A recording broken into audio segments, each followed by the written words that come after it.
over.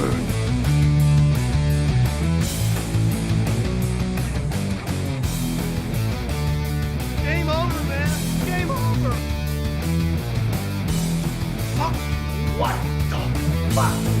Fuck. Who the fuck is fucking? How are you so fucking fuck?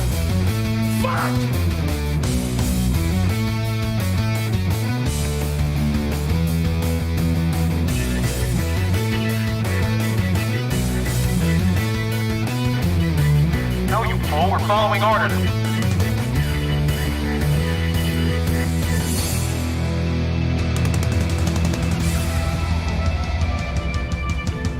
Oh, we're all blown to bits.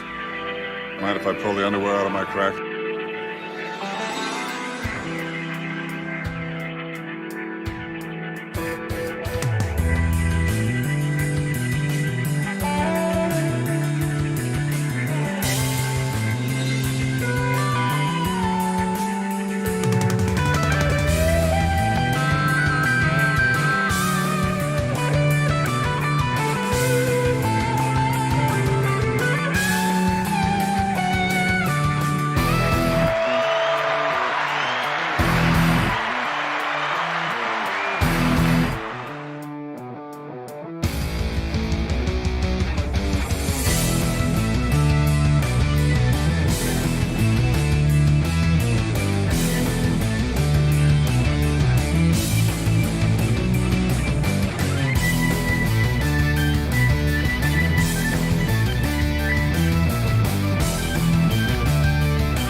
I did not have a missing monkey on my bingo card this morning. I'm retarded?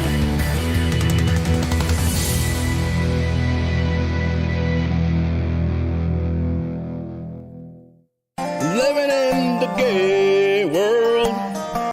I'm a homo.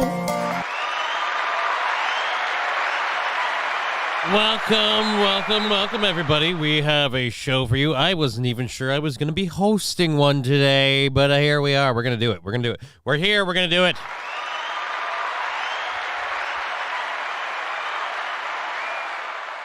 We've got all the chats up. Thank you, everyone, on Rumble. Rumble, really, by the way, Rumble.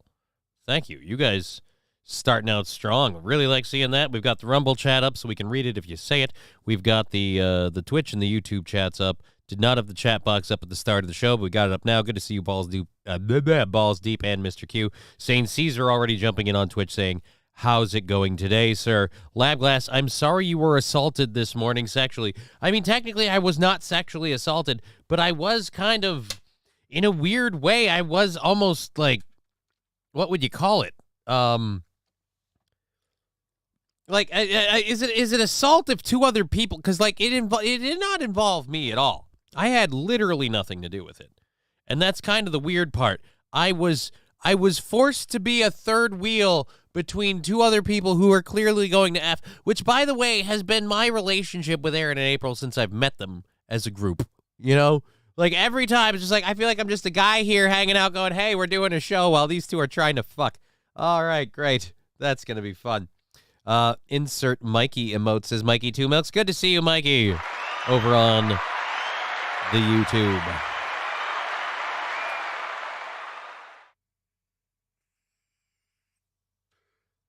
St. Caesar saying, I was assaulted by a man that has tasted a lot of semen.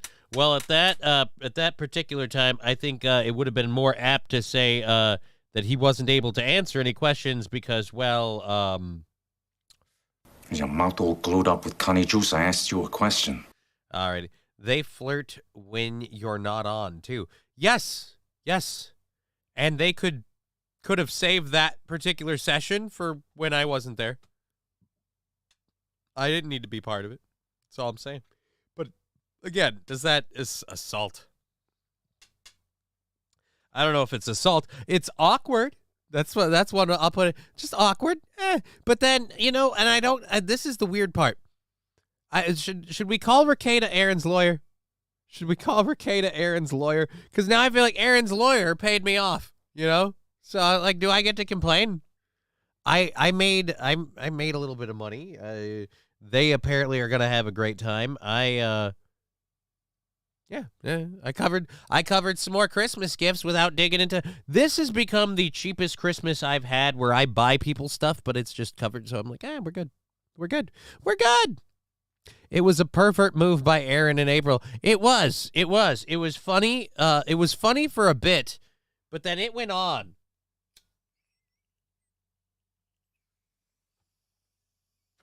Take it up with HR, says St. Caesar. Well, from what I understand with what Aaron does with HR, I don't want to do that. I've ever since I first met him, I decided this is a man I never want to be tunnel buddies with, ever. So that's just kind of the way of it, you know? And that's why April will forever and always, no matter what, be off limits, because never going to break that rule. So I'm fighting Santa Claus Schwab and the deep state globalists this Christmas, brother. Well, I don't know how you fight Santa Claus Schwab. But it is very creative wordplay. All righty. I didn't, Bowles. What are we talking about? That's too bad. What? I don't know what's going on. Now I'm lost in the chat. This is one thing that I'm having to get used to now with a lot of people filtering in really quickly. The chat gets moving fast, and hot damn do I lose track. But thank you all for being here on Twitch, YouTube, and Rumble. We've got all the chats up. Nothing on Rumble so far. I hope you guys are enjoying the program since... All right, there we go. I did not expect that. R.I.P. Egg Picker Twitch account. What? What did Egg Picker do? Egg Picker didn't do anything. Did Egg Picker do something? I don't know anything about anything Egg Picker did. I don't have anything to do with it. I have nothing to do with it. Good, you're lost. Yeah, I'm lost. That's great. That's all we need. The show host to be completely fucking baffled right out the gate. Don't we have a fuck off? Nope. I wish I could. I probably should have. I honestly, I wasn't going to be doing a show today originally because I thought I was going to have a medical appointment with a doctor that would lead to actual medical appointments in a hospital today. So I thought I'd be busy. And so having the time to put a show together, I thought, what else could I do with that time? And I'm back off paternity leave, says Timmy Penguin. Well, thank you, Timmy Penguin.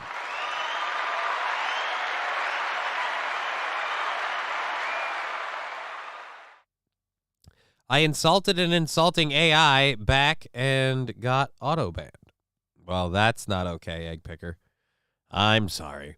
Well, let's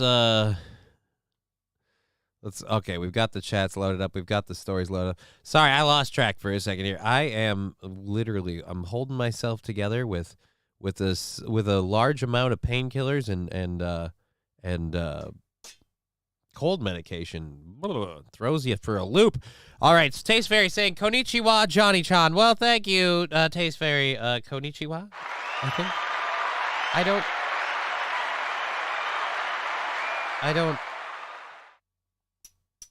I don't know if I'm getting that right or wrong. All right, anyways, let's go over. We've got that. We've got all of our stories loaded. All right, good. So we've got enough stuff to go till 5:30, which we will be. And we have a variety of stories today, particularly in the first hour. We're going to be talking about the Pope, who has the Pope's been very cool with gay marriage, but I should say the Pope's been very cool with the gays, but now it's all the way up to the marriage. We'll see how that goes over. We've got a couple other things to talk about. Whack and Cough. Nah, he got the blue. Who? What? I don't want to know. I don't want to. Blue waffles are dangerous. Painkillers. Now we're listening to a drugged out Johnny. What does this world come to? Dude, it's not. They're not serious. All right, they're not serious. They're vape. They're vape painkillers. They're very. Look, I'm not on like opioids or shit like that. Thank God. But yeah, no, I'm going to be smoking a lot of weed, and yeah, I had to get a new vape cartridge because I'm gonna have to do tomorrow in studio, and I might need to lean on that puppy once or twice. Polyamorous marriage next. I don't know. Alrighty. Only time I've been banned was by Tom Brennan and on Perry Caravello for asking why the producer was exploiting our beloved Perry and talking to him like he was a 9-year-old. Their mods removed the ban after I requested it. Gino can finally marry Aaron in April. I don't know why they'd want to. I'm not going to get stuck in that. I can't get stuck in that chat right now. We have a show, and we're going to do a show. Oh, God, am I going to try to survive to do a show? It's rough when dude, we haven't even started. We're at the beginning. Oh boy. Ugh. Okay. How much to get Aaron to wear that gay shirt? This gay shirt? This is a steel toe hoodie. A gay shirt. And if you're talking about a different shirt, I can't make Aaron wear clothes. Should I feel weird like am I wearing a gay shirt? I was wearing it this morning. I just his shirt from vacation. See, that's one of those where that's a weird kind of callback to some. Yeah, no, I don't think you need to be asking me that. I can't accept money to make Aaron do things. That would be weird. That would imply I have some sort of control over that man, which I do not. His gaycation shirt. Well, if you put it like that, odds are he'll probably do it for special occasions. I don't know. You'll try tonight. Ask him his deal tonight. When he gets on air tonight, be like, all right, dude. Now that you've slept, rested, and drained your balls, apparently all things you needed to do, focus, puppy. How much for the gay shirt? Like, that's what you got to do. There you go. All righty. Let's go ahead. We've got our stories all loaded up. Our first one we'll get going into here in a minute. Just a second. While I take 1 second to just say, yeah, Johnny, you're wearing a gay shirt, all right. Thank you, Whack and Cough.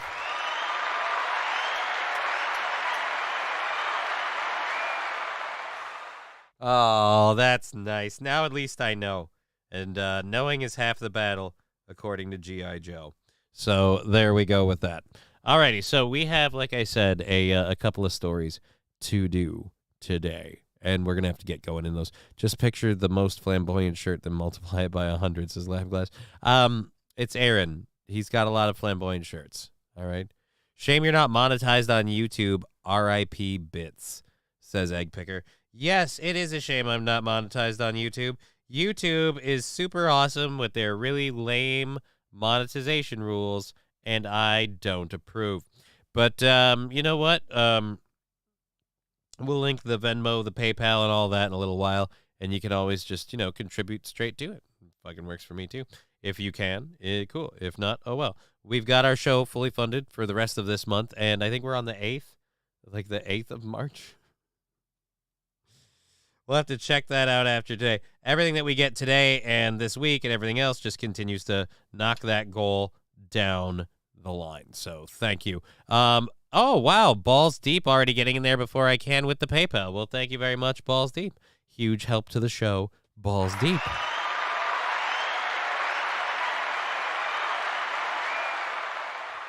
Whack and Cough says YouTube blocks 90% of funny comments. They do, but you can just link the money and then say it links to a comment. We'll make sure we know which one. Just include a double $sign at the end of your comment to be the one that links to the money. And we'll be like, all right, then we have to read it. There you go. That's how we can get around their weird, not monetized rules. Take that, YouTube. All righty. Oh, you want the support links? We'll put those up in the chat. I don't have those iDash commands. I'm tarded and don't know how to do those. So I really need to set those up. Let's grab the Streamlabs, PayPal, and Venmo. Boop, boop, boop, boopity boop, bam. And then over here, well, bam. And right here on the Rumble, well, bam. There we go.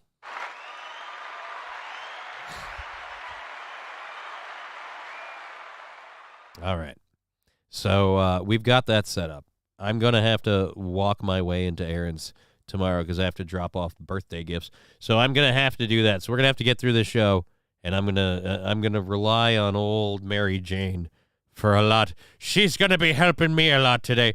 Throw Johnny stripper bills, says Riding Dirty Llama. I mean, that would be rough because I don't think I could go to a strip club right now. Like, my lower back is not happy. So, I mean, I like a lap dance would just be excruciating and then I'd have blue balls. Like, it's not like anything's going to develop from there. I don't know if you know this or not. Very few strippers are ever like, giving a lap dance to a guy and be like, oh, wait, I felt your boner and now I need to fuck you. It never goes. Johnny, I bet it was relief you were at home this morning. It was a relief I was at home this morning. If I were there in studio, that would have been gross. As it is, I have to go in tomorrow because I got to drop stuff off. So I got to be there in person. No way around it. I don't know about you guys, but I'm going to be looking at every surface very hard. Long before I touch. You know what I mean? Just like, has it all been wiped down? Is that shiny? Is that supposed to be shiny? Does that look sticky? Is it supposed to be sticky? Nothing should be sticky. Very few shiny surfaces. There should not be wet, gleamy things. I see anything that looks like it was made out of paper mache, I bolt. Not there to see his jizz.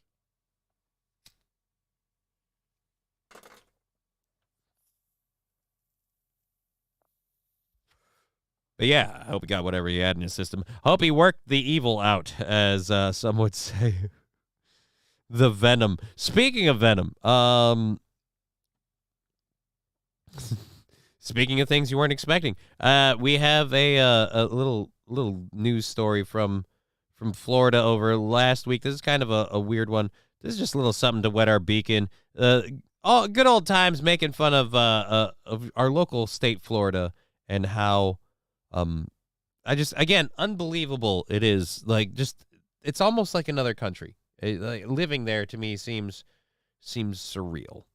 Heard about snakes on a plane, but what about snakes on a boat? A family near Riviera Beach got a big surprise last month when they opened a sock drawer on their houseboat and they saw this beautiful eastern rat snake staring right back at them. They saw this beautiful eastern rat snake. I mean, beautiful might not be the word I would give it. By the way, why does it look like they have no floor on their houseboat? Or is it see-through so you can see the water under the house? That would terrify the fuck out of me. Like, every time you look down, you see what it looks like under the water. I think the yellow fellow had crawled onto the boat to escape.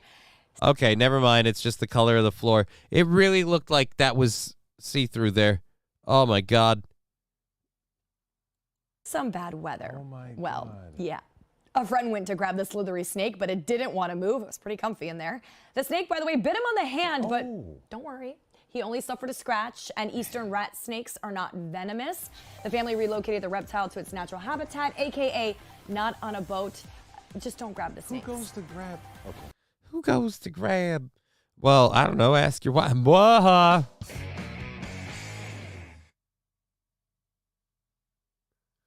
Hell, a rat snake in my sock drawer would meet my Mr. 12 gauge. I mean, that's overkill. A 12 gauge shotgun for a snake? I mean, it wasn't even like he was going anywhere.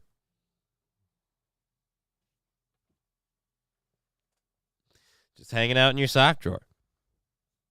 Well, it's convenient he went in the sock drawer because I'm going to turn him into boots. Like, I mean, wow, man.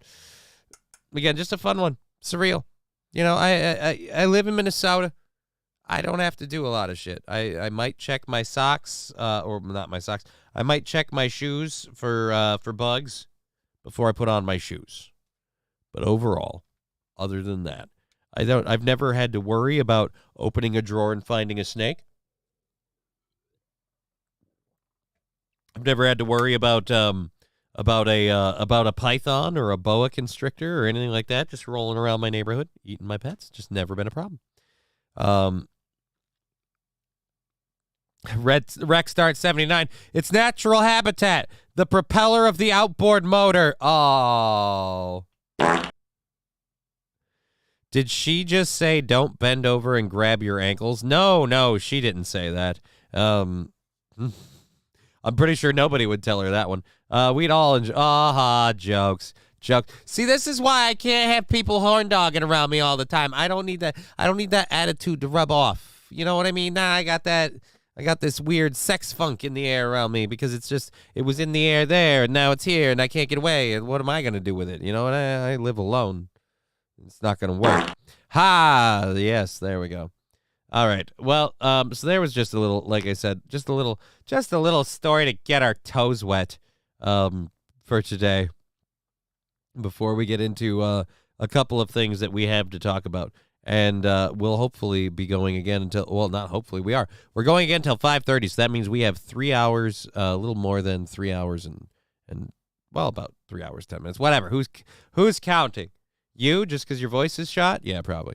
All right, so first off, our Tucker Carlson story. Let's catch up with the chat. Oh, you're monetized here. Nice, says Ag Picker Wins. Yes, the way monetization works on Rumble, any subscriptions or donations that come in on Rumble all get accumulated, and we bank that out whenever we hit $50, and we just pay for a day of our show. Let's check how our good old friend Ye Ol' Rumble.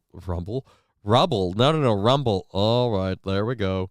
Oh, hey, guess what we're doing today? We're moving the goal another day because we're cashing out a day today.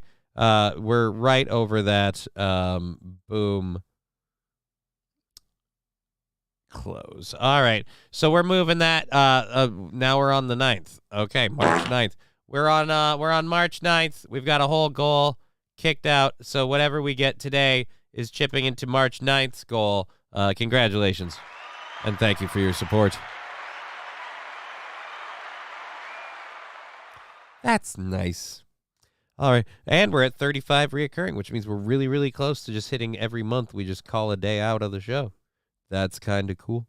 All righty, back over there. So, again, if you want to donate to the show on the Rumble Rants, we say thank you, and it does count towards the show. March 9th is a Saturday, says Dave Lee. It's literally just written down for me to keep track of it. You know what? Let me pull it up and check. Dave Lee doesn't want me to... you know what? He's right. March 9th is a Saturday, so that puts us on the 11th. Monday the 11th. I don't have the day on it. I just have the number. The 11th. It was 8 on there. Now it's 11. All right, there we go. March 11th. Thank you, Dave Lee. All right, here we go. Tucker Carlson open to flat Earth. Tucker Carlson is open to the flat Earth theory. This is one where I'm like, what do you mean open? I really wanted a video clip, but unfortunately I don't think we have this. Former Fox News host Tucker Carlson says he is open to the flat Earth theory.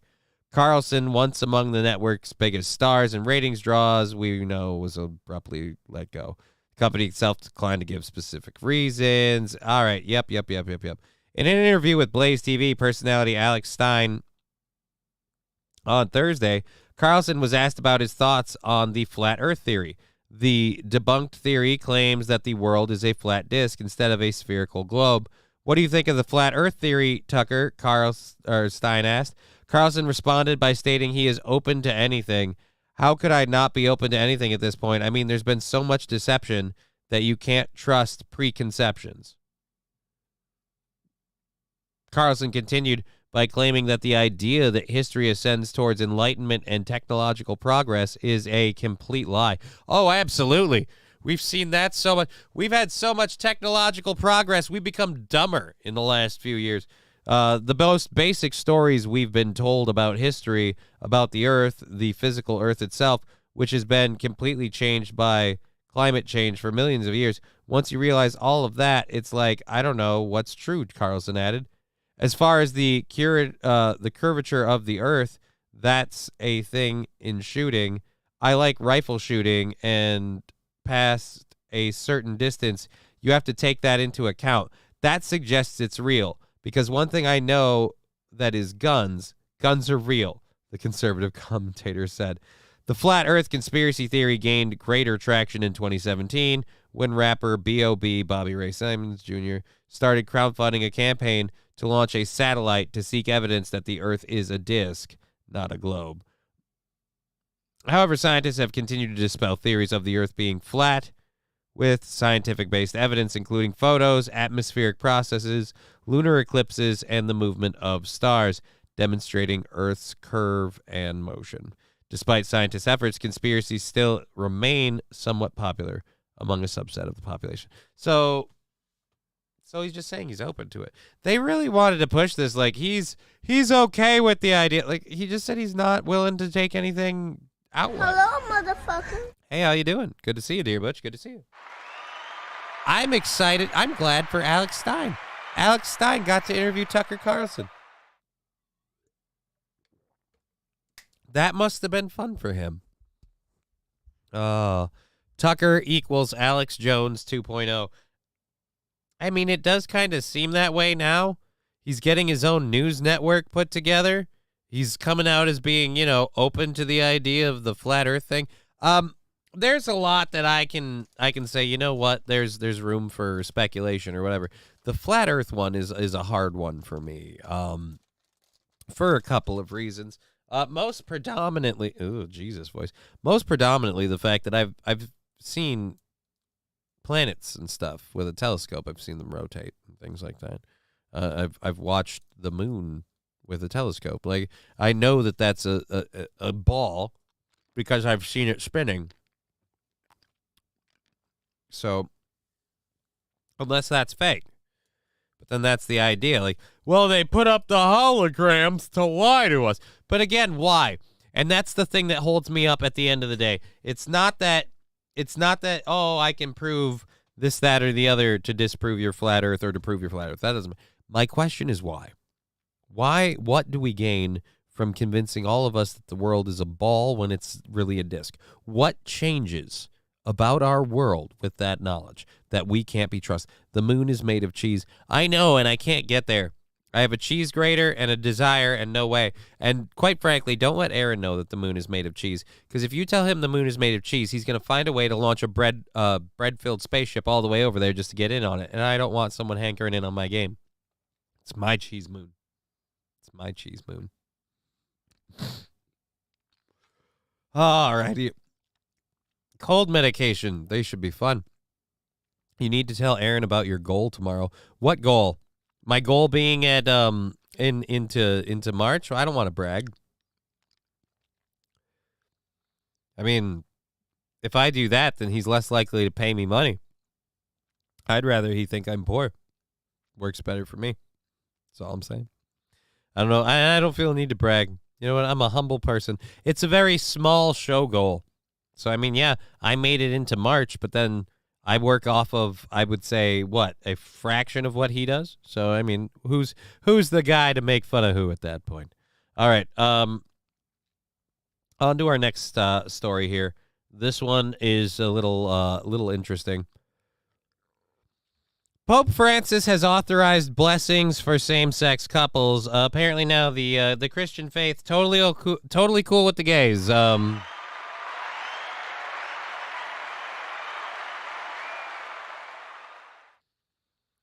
Like, Catholics aren't going to be okay with this, right? Like, I'm pretty sure they were the holdouts of the whole, hey, according to the book, not cool.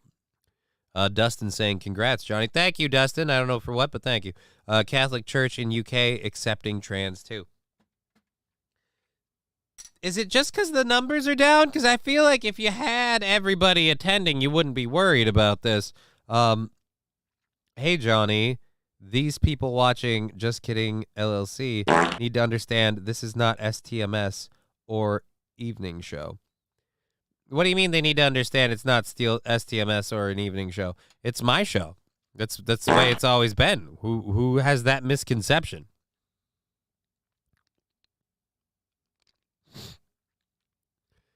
But thank you, Bird Collector, for making that point, I guess. This is not a steel toe show. Just so we're all clear, not a steel toe show. And boop. Did Pope Francis switch sides since we would have senators' aides butt effing in the White House? I mean, I don't see what one has to do with, well. Hey, laser lips, your mama was a snowblower. Thank you, Bird Collector, for the sound drop. Really enjoy having you in here. Does anyone tell you you look mean, says Colorblind Man. I'm sorry, I look mean? I do have a beat up face. I'm not looking the greatest, but I mean, I've been laughing, having fun, making fun of stuff. I'm sorry, I look mean. I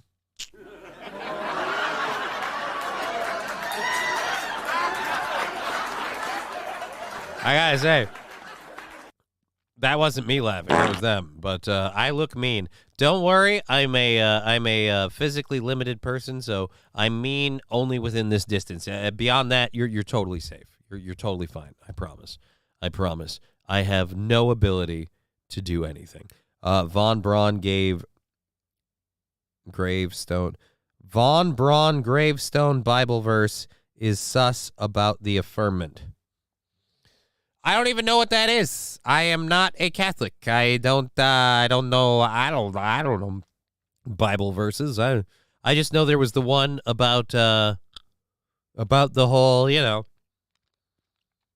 don't F the dudes. I know there was a couple of things about not appreciating dudes getting together. And I always thought that they were kind of against it when it was happening, but it seems weird now that Pope Francis is like, all right, it's cool now. The numbers are down. Prices are up. The stock market's down. You only get mugged if you go downtown. Yeah, I'm just saying. Interesting. All right, so let's cut through this quick here. Pope Francis permitted Roman Catholic priests to bless same-sex couples on Monday in a significant shift in the church's approach to the LGBTQ plus people.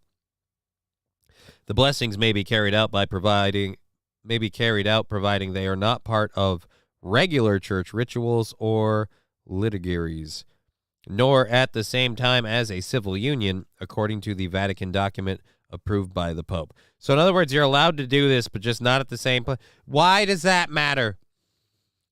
The latest rule fleshes out, fleshlights more like, fleshes out the opening the Pope made to blessing same-sex couples last October and marks a shift away from the 2021 ruling of the Vatican doctor in office, which barred any blessings, saying God cannot bless sin. What a difference a year makes.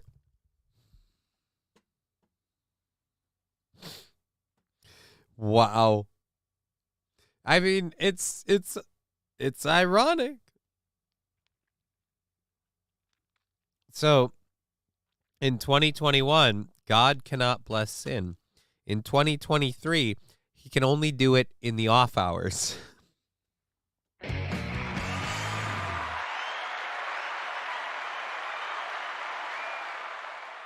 Look, how about God blesses your sins and all of your sodomy stuff, but he only does it, after business hours. Like after we're closed for business, normally nobody will let you guys in to do this quick. Ooh.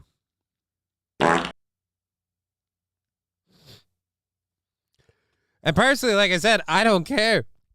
Good for them. They got their marriages and their unions blessed. Great. I mean, if you're really a devout Catholic, I feel like you would kind of view your chosen sexual identity as kind of a problem. But, all right, so now you want to keep your Catholic beliefs, even though what you do isn't cool with them. All right. Now you need the Catholic beliefs to bend to it. Okay. Like I said, for me being a guy that loves, look, I don't have any respect for organized religion. I don't hide that.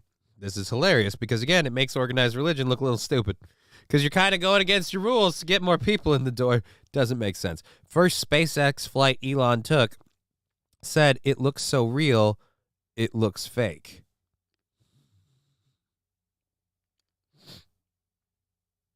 It looks so real, it looks fake. It's an interesting way to put it.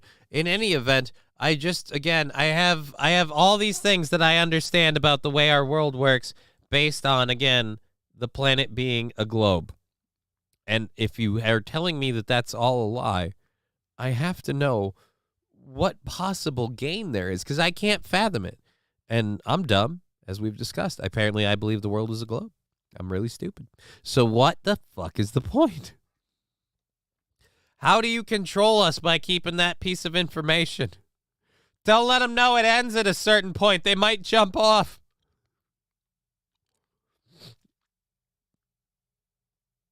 All right. Anyways, let's go ahead and oh wait, nope. Let's finish this. But since 2023, the doctrine department has been led by Cardinal Victor Manuel Fernandez, an Argentinian prelate and an ally of Francis, who has struck a different tone with his predecessors. When people ask for a blessing, an exhaustive moral analysis should not be placed as a precondition for conferring it.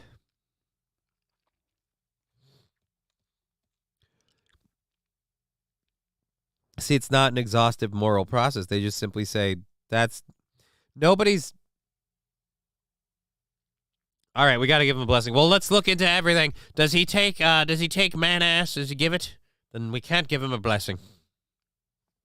That's not even that exhaustive. I mean, invasive. Yes, absolutely. In every sense of the word. But it's not exhaustive. I mean, they're just saying, and nobody's saying you can't do it. They're just saying the two can't go together.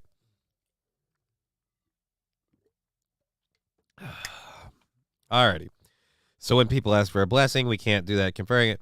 The grace of God works in the lives of those who do not claim to be righteous, but acknowledge themselves humbly as sinners like everyone else.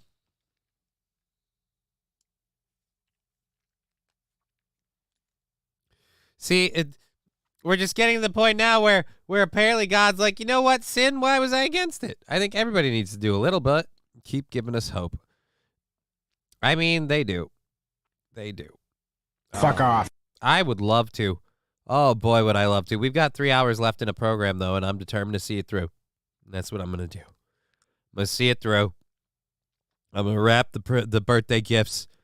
I'm going to give them to Aaron. I'm going to come here and do a show. And then I'm going to sleep sometime tomorrow. And then we'll get a show out Wednesday. And then Thursday, we have a short show for like an hour and a half. I apologize. We're taking a short show on Thursday, and we're off Friday. You can do it, Johnny. We believe. Oh, I know. I'm going to make it just fine. I'm playing this up a bit. We're all right.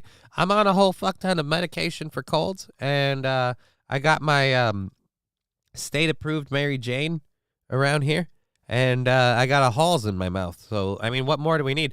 Plus, apparently, according to somebody else in here, I forgot who said it earlier, I look like an asshole. So I look like a mean old dick.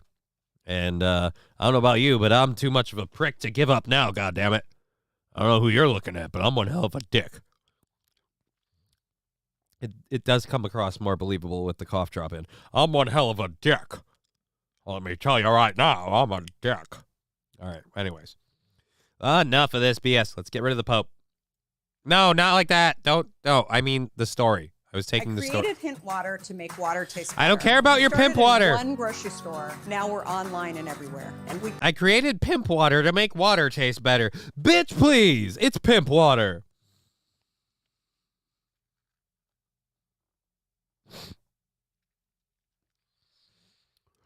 Sorry. Pimp water needs to be a thing. We need someone to make actual pimp water, because this commercial that comes up that always, every time it comes on, I swear she says pimp water, and now I need that to be a thing. Jonathan Majors is going to prison for a year for assault. Well, we might have some breaking news coming out of the interwebs. Thank you, Saint Caesar. Let's cover this quick, I guess. And this is off of IGN, so this is by no means a frivolous piece, but all right, hey. Jonathan Majors found guilty of harassment and assault. After days of deliberation, the jury in Marvel star Jonathan Majors' domestic violence trial has found him guilty of 1 count of assault, 1 count of harassment, both misdemeanors. Let's not forget the crime of him playing Kang.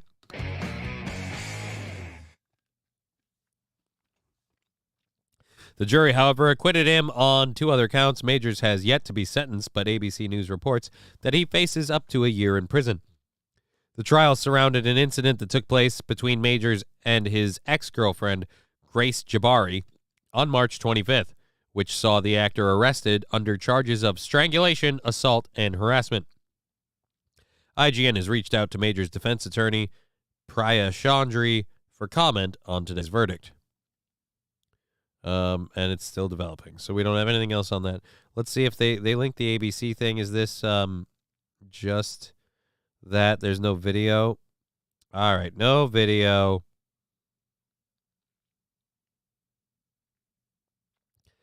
So I'm guessing they're going to have to postpone some scheduled shooting or do it within the confines of his prison. All right, Aaron is getting stock in either Wonder and or Sara Lee bread to see his dough rise in time because bread is going up, not down. Thank you, Zax. Or Zach, sorry. Microphone thing in the way. Zach 138. I'm gonna have to start pitching you down here. Sorry, Deadpool. You're gonna have to start hanging more onto the edge.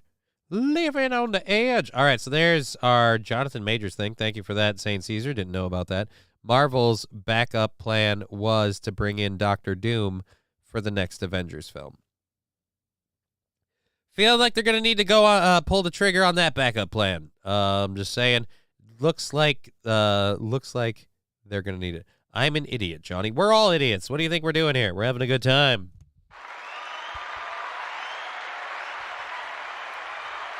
Mr. Q, did you get Aaron a bread machine? I hate to say this, but I bet he already has one. And if he doesn't, he'll probably... He has his wife to make... He has a bread machine. He put a ring on her finger.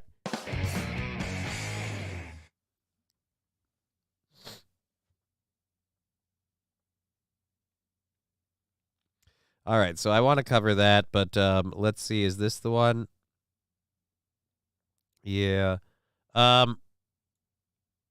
So I think this is the news story, and I can just go to this.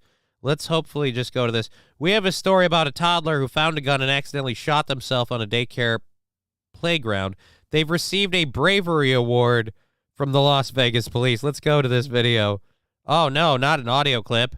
This is an advertisement. What?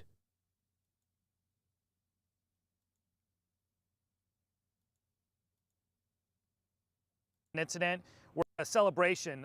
Unfortunately, about a month ago, there was an incident where a fleeing suspect hopped the wall of a daycare and discarded a firearm, and a 2-year-old little girl found it, and the firearm went off, injuring her gravely.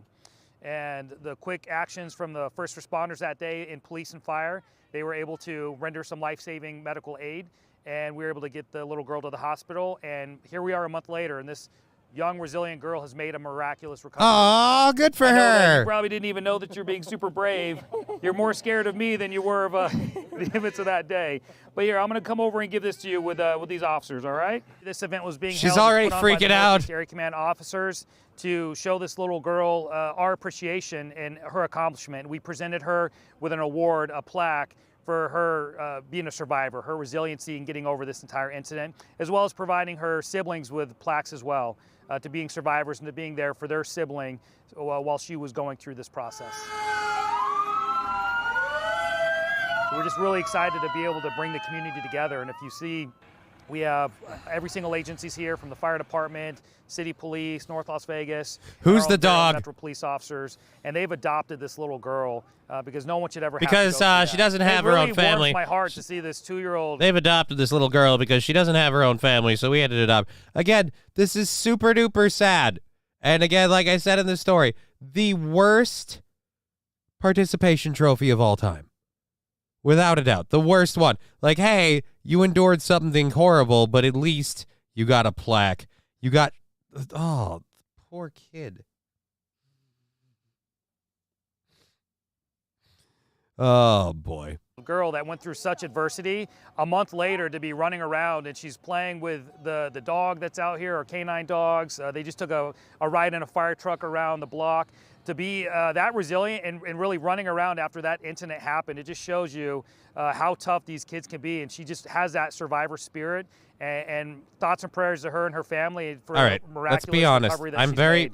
I'm very, very happy for this kid. I'm very, very happy for this kid. Kind of fugly looking, right? Like just a little, like just a touch, just a touch. And she got toys. This is bullshit, dude. No, This isn't bullshit. She got shot. She got shot. After this break, you're going to be able to call in to win tickets to the Taste of the NFL. And Brian, that's a horrible story to air next to. Why would you do that? Alrighty. So again, she got shot, but at least she got, you know,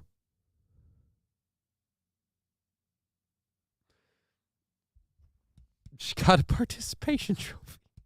Again, I mean, I feel like, yeah, you got to do something. You're super brave. How about you shouldn't have found a gun? How about a gun? How about a gun-toting maniac shouldn't have been running around and then throwing that over the border of a fence, and then you found that gun? Wow. Oof. Does the plaque day say world's dumbest kid? Dude, she was a little kid. It was experimental. Come on. She shot herself. She wasn't supposed to know how it works. She was a tiny, tiny child.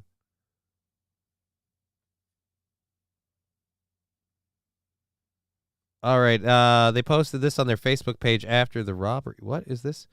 Oh, no, this is something else altogether. I was going to say, why is it? All right.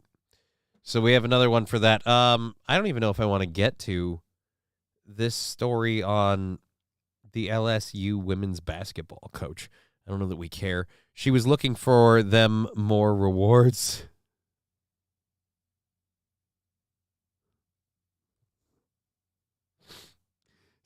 What do you mean? What do you mean by that? What are you saying? Don't be like that. Is she going to get a D in Spanish and incomplete in English? What is the effing point?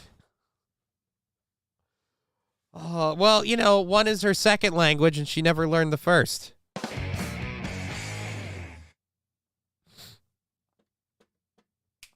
Boom. Alrighty, so we've got a show going for another 2.5 hours. And while we do all of that, we have a couple of stories left from the first hour. Thank you for being here, everybody, on Twitch, Rumble, and YouTube. Let's just check that out. Oh, wow. Amazing numbers today on Twitch, Rumble, and YouTube. Thank you very much. Very happy to see all of you. So, again, I feel bad for the kid. I do. But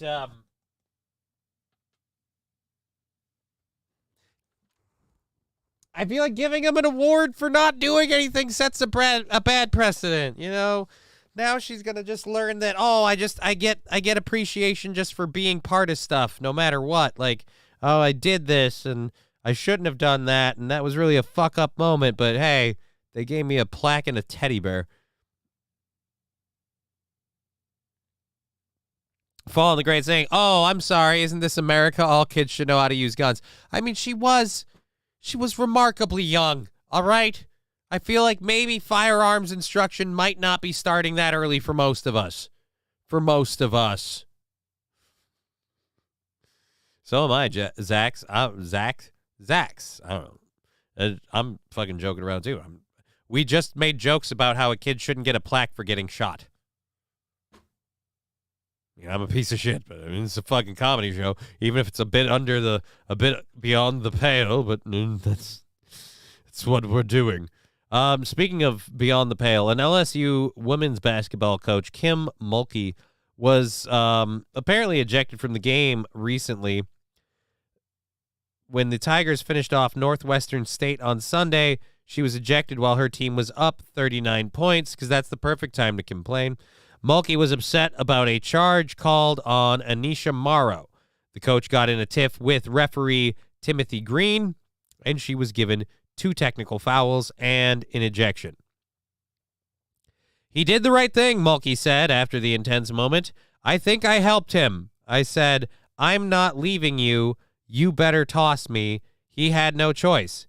I appreciate officials that know what we're trying to do out there. I don't appreciate bad calls, but that's part of coaching. So wait a minute. So you're saying the call was bad and you jumped in his face to pretty much kind of alpha male him and make him kick you out? I think I was helping. Of course you did. Of course you did. Let's go to this. This was the Twitter link that we got from all right, here's the first one. She's yelling at the coach. Keep yelling at the coach. By the way, your team's winning.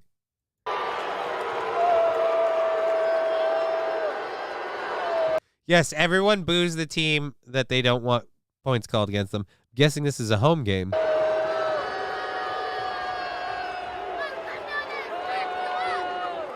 So that's the first incident? Or is this the one where she finally gets booted?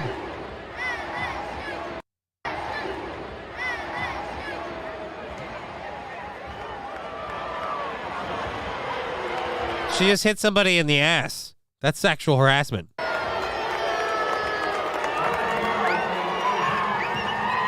Oh, you're so brave.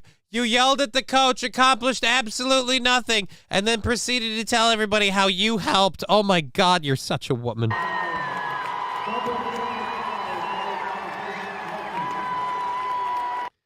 I'm sorry, I don't mean to make this a guys versus girls thing, but I really feel like a male coach, and prove me wrong, a male coach would have just been like, yeah, it was a dog shit call. They called him out on it. I don't like dog shit calls. You know what? Good for him for not just bowing down to me like any old bitch, but it was still a bullshit call. Just, I'm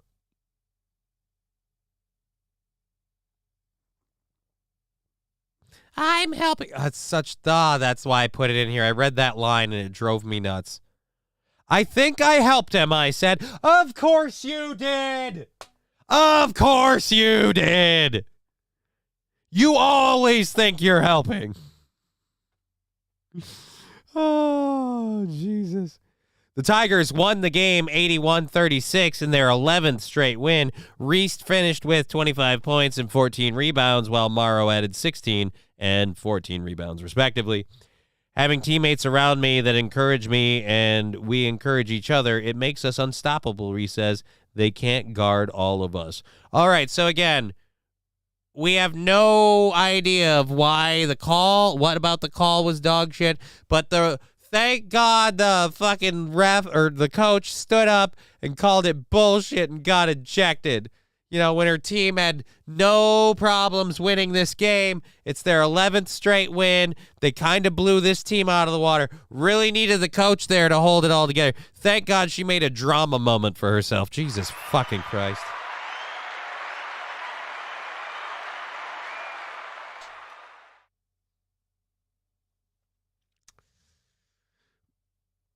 It's just, I feel like, and correct me if I'm wrong. I would really like to be corrected if I'm wrong, but don't most male coaches that are winning the game don't just bark down the ref's throat?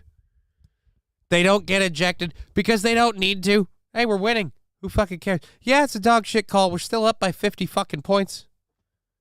It sucks. All right? It sucks. We are still pummeling them in the ass like a Senate aide. We don't need to worry about it. Oh, that was a bullshit call. I better bark in his face, and then when I get kicked out, go, I think I helped.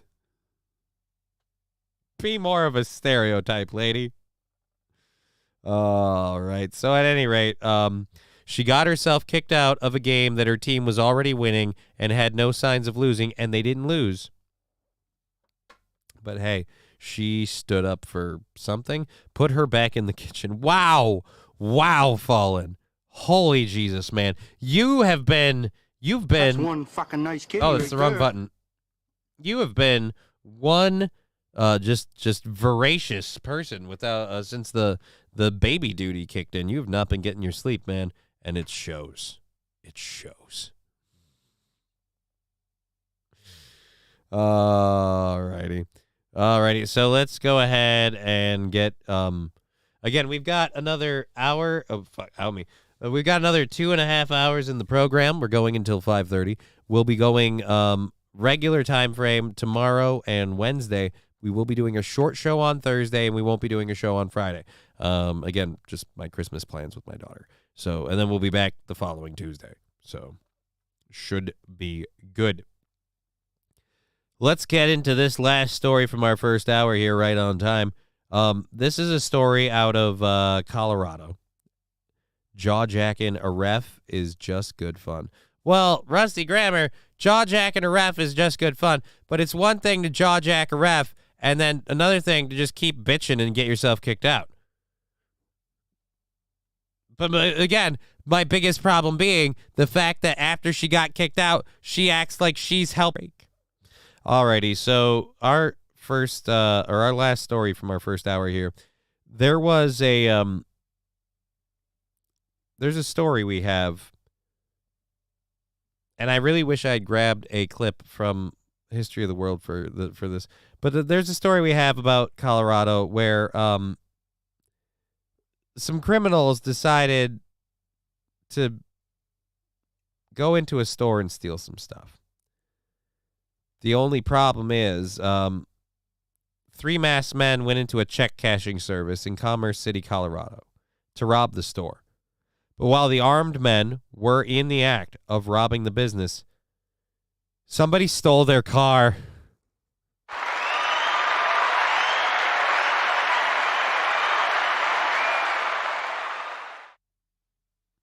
This is why you have a getaway driver. Someone needs to be locking down the wheels, man.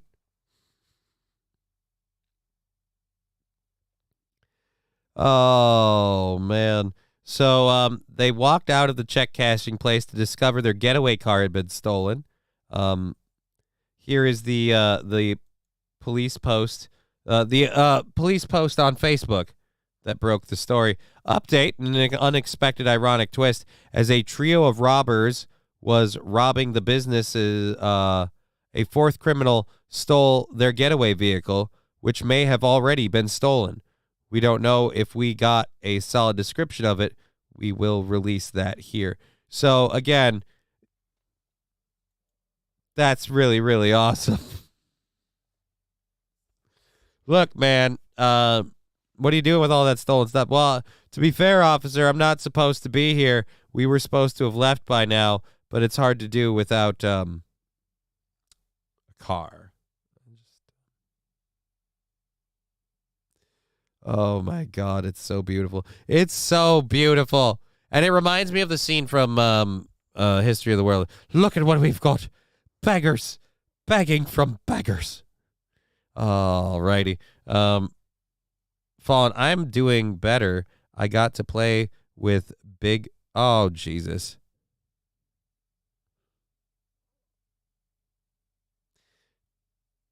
Just going to...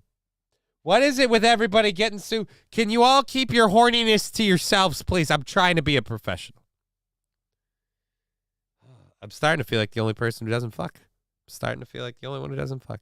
Just not having any sex, not getting any sex. Apparently everybody else just can't stop fucking horning it up. And I can't stop talking about all the sex I'm getting or the sex I'm going to get. Some of us have things to do. Bro down bad. Oh, no. All right, let's clear that. Again, done with the first hour stories. Thank you very much. We are super excited to have you. We're going until 5:30, so we have 2.5 more hours of content. We've got a whole lot of shit to cover between now and then. And we're doing our show regular time frame all week except for Friday and Thursday. So we're good on all those fronts. Sounds awesome. Actually, what's the one other thing I forgot to do? Now that I can do that here, let's do that here. Boop, boop, boop, boop, boop. I don't need to. I put it up there. Where are my links? The December... Boom. The December 30th comedy show. Here is the Eventbrite link. If you want to get tickets to the comedy show on Saturday, December 30th, I'm going to be performing. Matt Doim is going to be headlining. Jonah Maddox is going to be hosting. And... Paul somebody is the opener. I have not seen that person perform. I didn't get sex. I got a blowy, says Fallen the Great. Well, hey, man. Still more than some of us, you know, but good for you. Good for you. K. Fallen banged the maid of honor in his own wedding. What do you expect?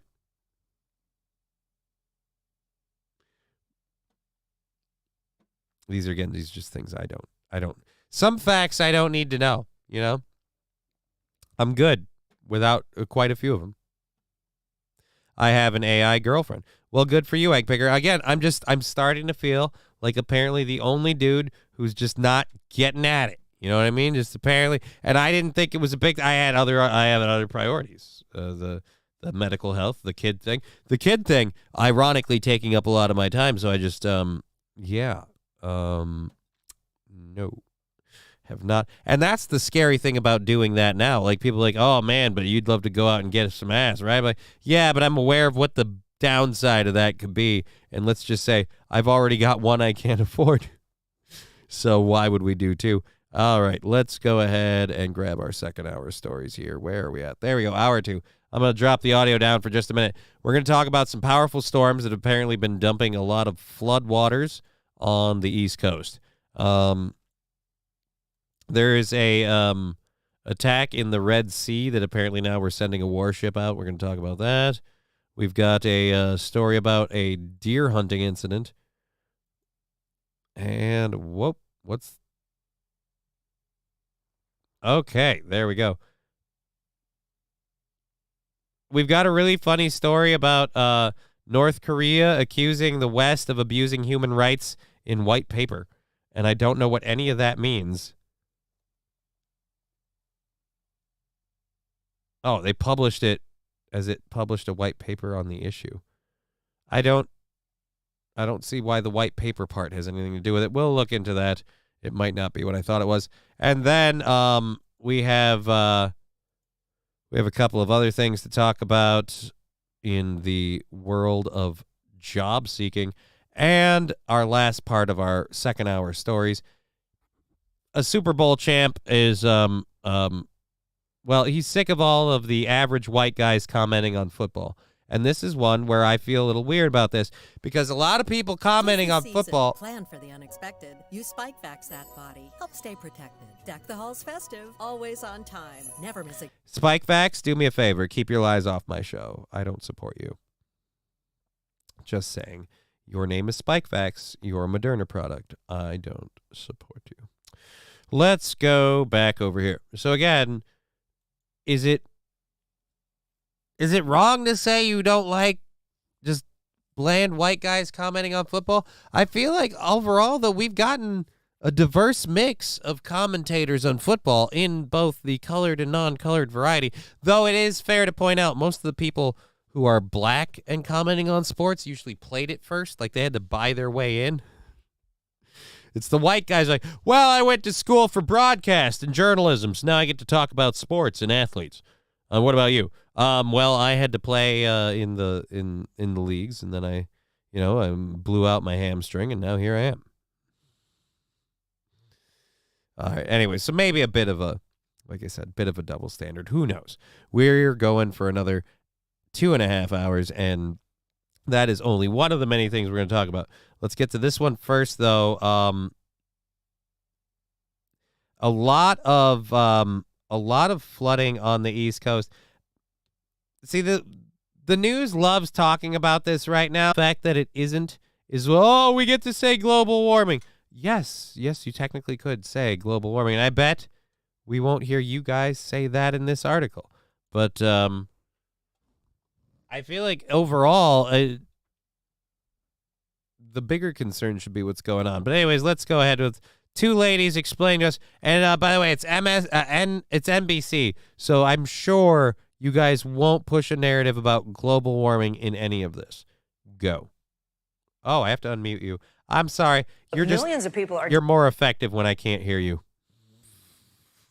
Begin with severe weather that's left the East Coast absolutely drenched. Yeah, the storm's finally moving out now, but millions of people are dealing with the aftermath. Take a look at some of the damage left behind, from flooded streets in New Jersey to downed trees and smashed cars on Long Island to grounded flights in Boston.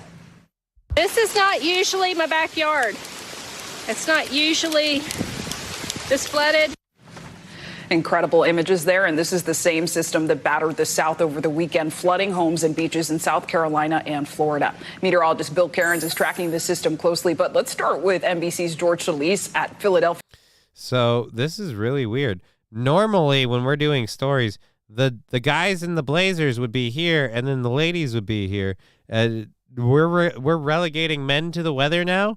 He doesn't have any tits. How's he supposed to talk about high and low pressure zones with a flat chest?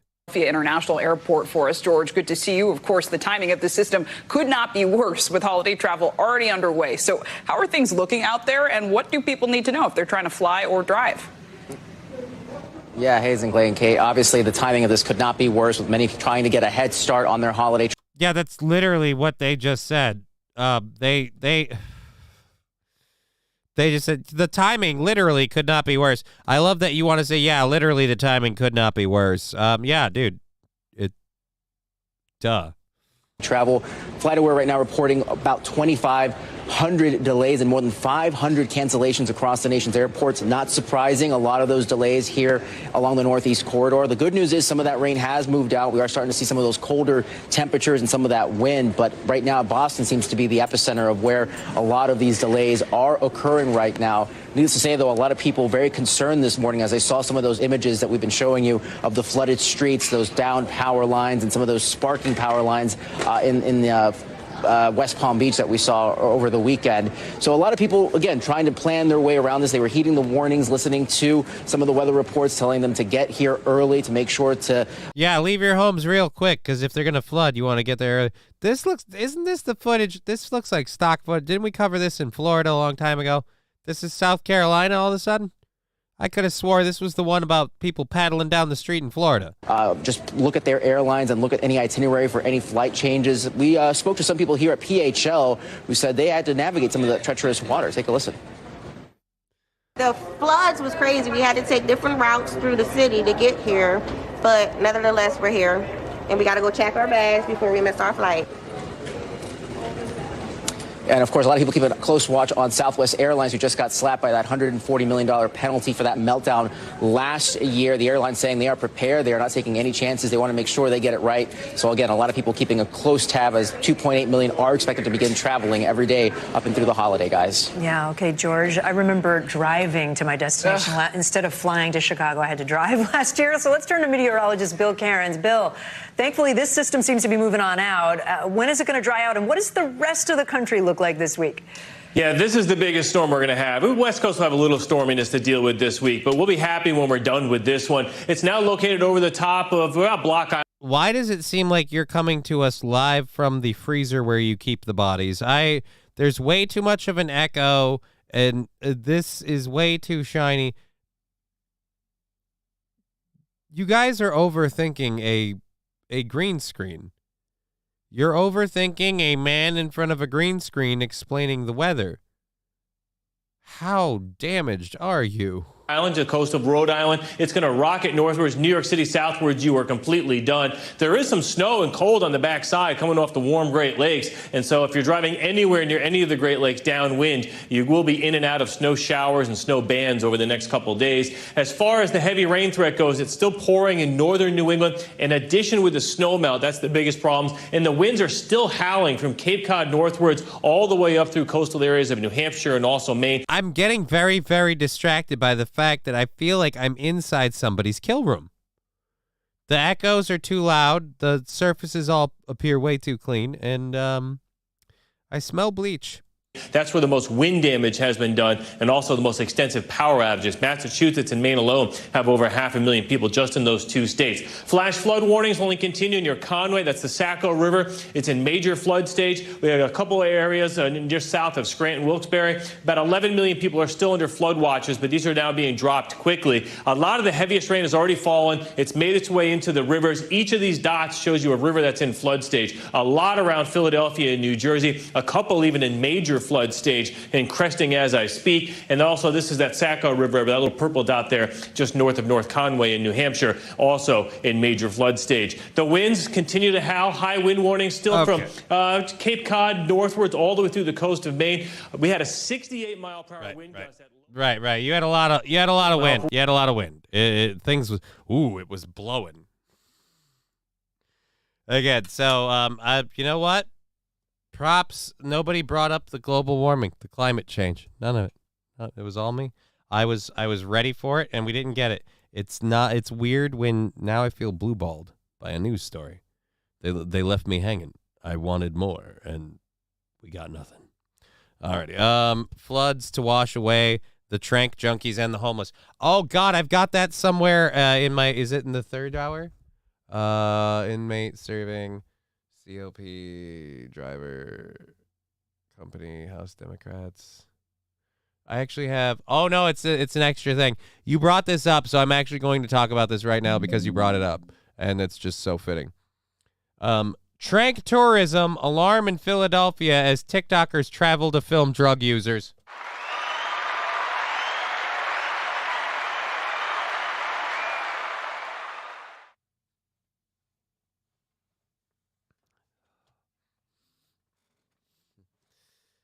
Zach saying, Jesus, Hitler, yay. God damn it. Scruffy D25, Scruffy McDuff saying, yes, it's windy here, oh boy. Oh, well, I hope you do. Oh, Chevy JB on the Rumble. Thank you for joining in on the Rumble saying I had sex last night. Good for you. Apparently, everybody else other than me is having sex. That's awesome. I'm glad everybody's out there getting at it and really, really busting those nuts. Do one for me, I guess. Anyways, back to what I was saying. Trank tourism is just something I never knew would be a thing. The government fucks me daily, says Scruffy. Yeah, Screeve McDuff. Yes, the government. The government fucks us all daily. That's the fuck we all get that nobody wants. Unless you're a masochist. At any rate, trank tourism. So Philadelphia is really having trouble with this this surge of trank drug users. And to make matters worse, the only tourism it's bringing in are TikTokers who are filming it and then leaving. They're not contributing to the economy. They're not doing anything. The only money that's being made is on their end, and they don't share. Because it's on TikTok. A low-income area has become ground zero for the dangerous sedative xylazine and an exploitative type of content creation. Exploitative. Yeah, these horrible, you're taking advantage of these junkies who would otherwise be living completely normal lives. Sarah Laurel, a harm reduction professional, sat behind her desk and asked the man who walked into her store how much he'd been paid to be in a viral video she recently watched.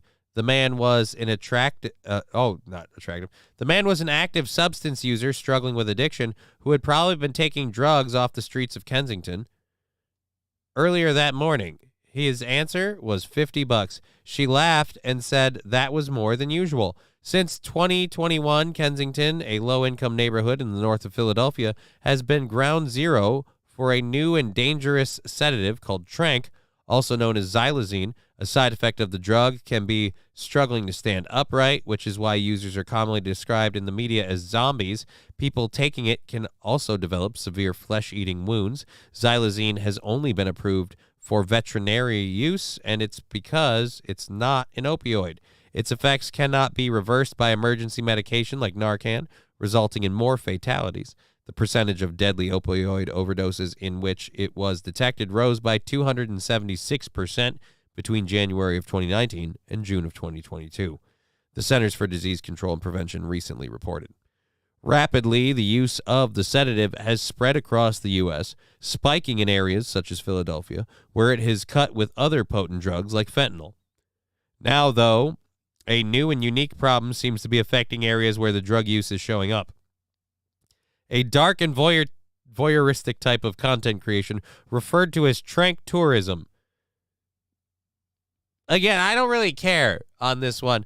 Are you a bottom feeder if you're going to film people being junkies to post it on the internet? Kind of, a little bit.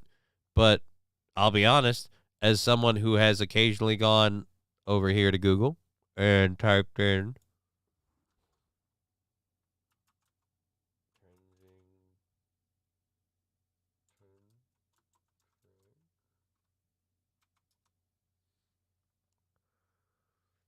I find some of these oh wow, YouTube's really done a lot to curb it. Now it's all official news things.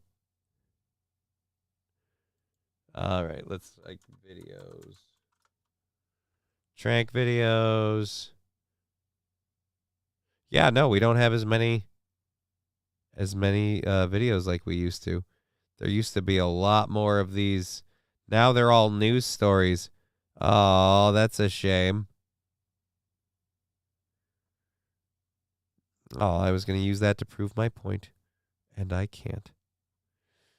Well, this kind of they have it in this one. Holy Jesus, this is 30 minutes. Good God. 30 minutes on that? I don't need 30 minutes on that. That's but again, we'll pull this one up. This is a short one.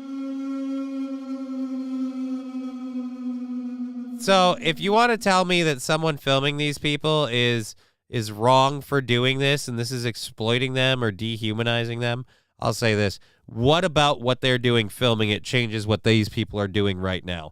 Tell me who in this picture is going to get up and get their life together when the person takes the camera away. I'm not saying the person filming isn't a piece of shit. Sure, absolutely. But let's call a spade a spade. Every one of these motherfuckers is going to be doing exactly what they're doing, whether or not someone filmed it.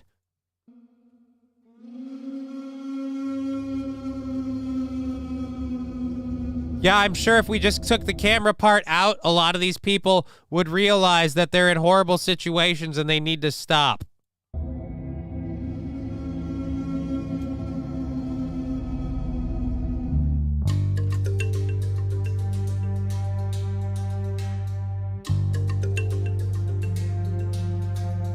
Again, these people are literally passed out on the oh, there's a cigarette butt. That's great.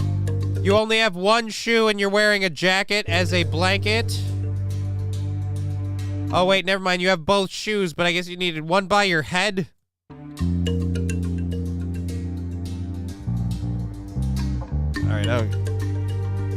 All right, the viral footage posted to TikTok by Angela's and Care and Assist has racked up more than 10 million views.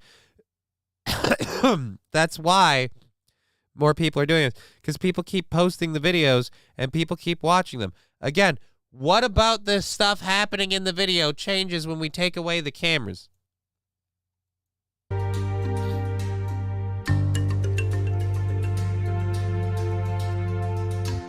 So sad. Looks like a scene from a movie. Prayers for them all. Yes, prayers for them all.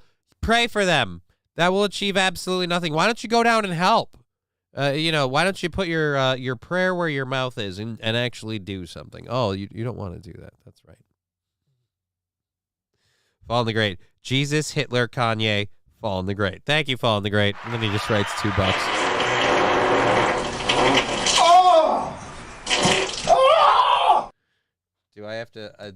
did Fallen actually donate money? Like when I said earlier about just put the... Oh, shout out to Ryan Oz Klein. He got a new phone. He lost all of his contacts. I'm going to have to give him a call later and or a text and deal with that. So let's there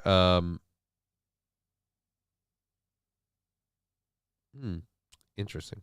All righty. I get a lot of fucking messages now. This is crazy. Crazy to keep up with. All right. I think it would be a good idea to round them all up and take them across the border, consider it a trade. Then you're going to have a bunch of people that are looking to score a fix and no idea of where to get it, man. Like I said, these people don't... The problem, prayers for them. They are not going to clean up or change their life with prayers and warm thoughts and wishes. But people also aren't going to do anything to help them. You're not going to help them, but you don't want to have to give up anything if it means helping them. But anyways, so yes, the trend now that Philadelphia is warning about, and that's the funny part about it, the trend is trank tourism. All right, viral videos uploaded. There are over 150 channels dedicated to Kensington and all of the things that take place here, said Sarah Laurel, founder of Savage Sisters, a nonprofit in Kensington supporting those affected by substance disorders. The group offers resources like wound care, showers, and daily supplies from their storefront on Kensington Avenue. People need to stop coming into our community and exploiting us and profiting off of what we are going through. interviewing individuals one-on-one and asking them such traumatizing questions as street-level bias with no follow-up care will never be okay. Right. But I, like, again, Laura, or Laurel. So say those people leave. What changes about those lives? You might not like that they only get $50 for their participation, but I have a question for you. Where else are they making that money? I'd love to know. I'd love to know.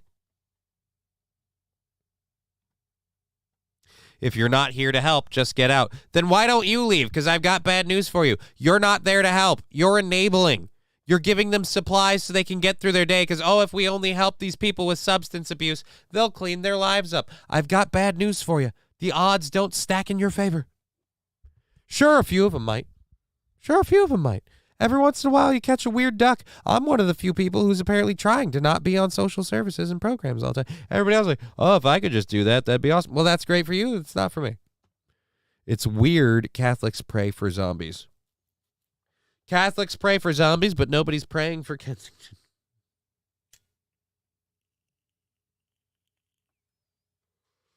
Again, I'm sorry, but the problem I have with this is the idea that somehow these people were somehow worsened by what's going on.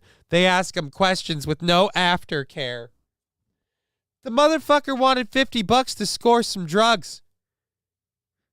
And guess what they're going to do? They're going to take their $50 and they're going to go score their drugs. They're going to take their money and they're going to go get high. And if you want to act like that's enabling and that's a problem, I would say so is giving them, shampoo and toothpaste out of the goodness of your heart, because that keeps them going too. And they don't go and get clean. They go and get more drugs. Alrighty, so in 2022, the typical compensation for YouTube content creators in the United States was roughly $4,600 monthly, according to Influencer Market Hub research. Profit depends on the reach of a video. In some cases, it can be far higher, but the platform pays approximately $20 for every 1,000 views. TikTok is similar, and to begin earning money through the app, a user must have at least 10,000 followers. In one video posted by Addiction After Dark that reached 1.3 million views, a woman who is probably high is filmed in an unspecified location in the U.S. After the interviewer asks how old she is, she responds, "I'm sorry, please give me a moment." Then later, holding a hand up in front of her face, she asks the person behind the camera to show her some respect. Underneath the video, someone commented, "This is absolutely disgusting of the person posting this. Quit exploiting these poor people. Shame on you." Yes, but you already gave it your comment and your like or whatever. So you already have to have some decency for me. When do you have decency for yourself? Again, you put yourself in this situation. You keep taking the drugs. You keep living on the street. You don't want to be a spectacle. Then stop being one. This is the weirdest. Why is this the thing now this year? Or these lately, like, oh, I'm tired of being a victim of all of my circumstances. Please stop paying attention to me for it and just be super cool on me. No.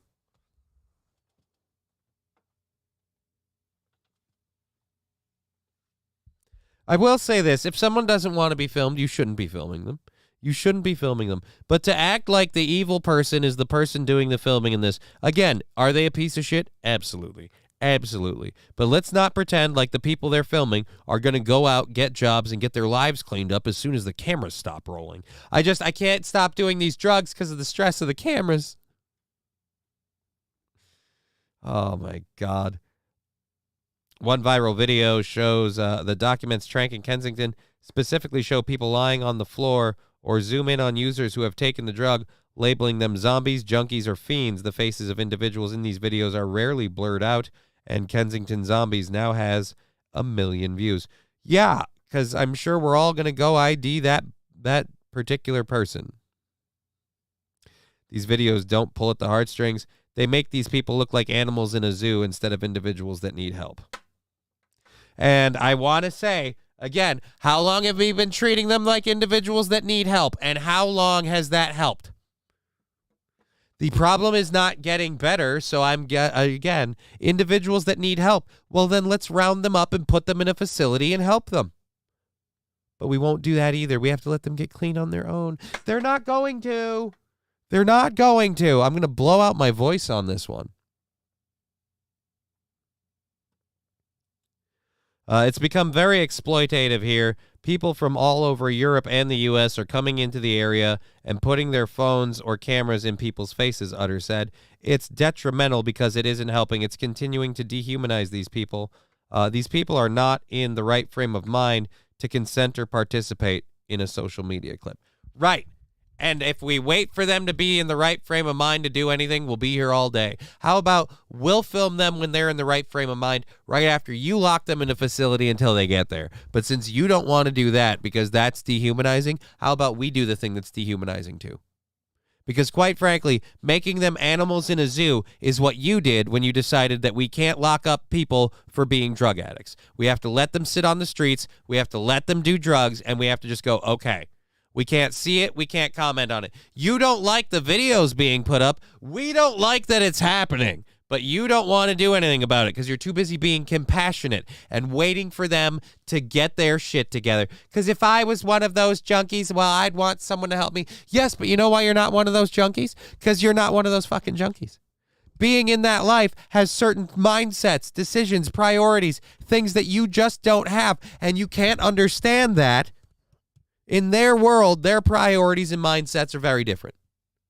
Lock them up and film the detox process for money. It's not a half bad idea. Master Meatball, I disagree, Johnny. By showing these videos to a larger audience, the more the chance someone will step up. However, it should be done discreetly without personal interactions. Just saying. The likelihood that someone's going to step up and help these people when the video gets circulated, maybe. But I'm telling you again, with or without the video, what is the likelihood any of these people actually get their shit together? I've had some pretty down in the ditch moments, and I've seen a lot of other people that have. And the one thing I know is true with every person I've seen that's gone through some shit, they've been like, look, man, you know, it kept getting worse and it kept being a thing until I decided that things needed to change. And it didn't change until I decided that was what needed to happen. And that's pretty much the story with almost anyone who's overcome addiction to any extent. Like, look, man, it was going to keep getting worse until I decided to stop being that person. Something has to shake you out of your root that makes you stop being that person. And I severely doubt having or not having an iPhone in your face is going to do that. And if you're going to be like, they're too out of their minds, whacked on drugs to consent, then who the fuck cares? They're in a fucking la-la land of hallucination anyway. Oh, no, I'm being filmed by a camera. Right now, you think that's a four-headed alien looking at you. You're just going to be glad it doesn't eat you. It's dehumanizing these people. I would say their actions are dehumanizing them, but that's apparently a step too far. But then again, I am an asshole. That should be the title of today's show. Today's show should have just been titled, Johnny's an Asshole. I think we could all get behind that. Johnny's an Asshole. That could be our little thing for tomorrow. Everyone can just go into Johnny's an Asshole, new boot goofing. Just call me the cloaca. Alrighty, so indeed, help or raise awareness are keywords often thrown around by creators to justify what they're doing. It's also the words thrown around by these assholes that run the shops. I'm just trying to help or raise awareness while I continue to keep this problem going. Again, we read her name earlier. Laurel in her fucking store. You're every bit as much of an enabler and a dehumanizer as these people. The only difference is you do it with a smile while you take the money they beg for the shit that you sell them. And whether or not you make a profit doesn't matter. Yeah, great. Good for you. I'm not worried about making a profit. I'm just here to help. Yeah, you're taking every little bit of the money they have to do this so they can stay on the streets and they can keep doing drugs. Because, spoiler alert, they haven't stopped when you showed up. The problem I have with this, nobody ever is allowed to point out the obvious part. They don't stop doing the drugs if we stop pointing it out, all right? Alrighty. Others interviewed the news movement documentary like Mr. Work, who runs a YouTube channel called Kensington Daily, admits it's mostly just for the money. There is hardly any way for viewers to donate funds or assist those they're watching. Laurel said the subjects of the videos, many of whom she knows or are her friends, quote unquote, friends, will not get paid more than $5 for a single clip. Don't just show up and record. Bring resources. Clean up, Laurel said. Why don't the people living on the street do that? You've been pumping how many resources into there, and it's not helping. Why? Because there's a problem with enabling people who don't want to get better. He makes about $1,000 a month, which he spends on Jeff, a content creator in Kensington who runs a channel called Jeff's High on Life, believes there is an ethical way to do this sort of filming if you pour the resources back into the community. Right. He's pouring the resources back into the community. And how is that going so far? He makes about $1,000 a month, which he spends on wound care and supplies like clothes. But he says he's heard of cases in which content creators set up GoFundMe pages for the addicts who never see that money. Yeah, they're just like the Salvation Army. They lied to you. They had a dude out front ringing a bell at a door, and you went, "Oh, I want to help the children," and then they give about 20%,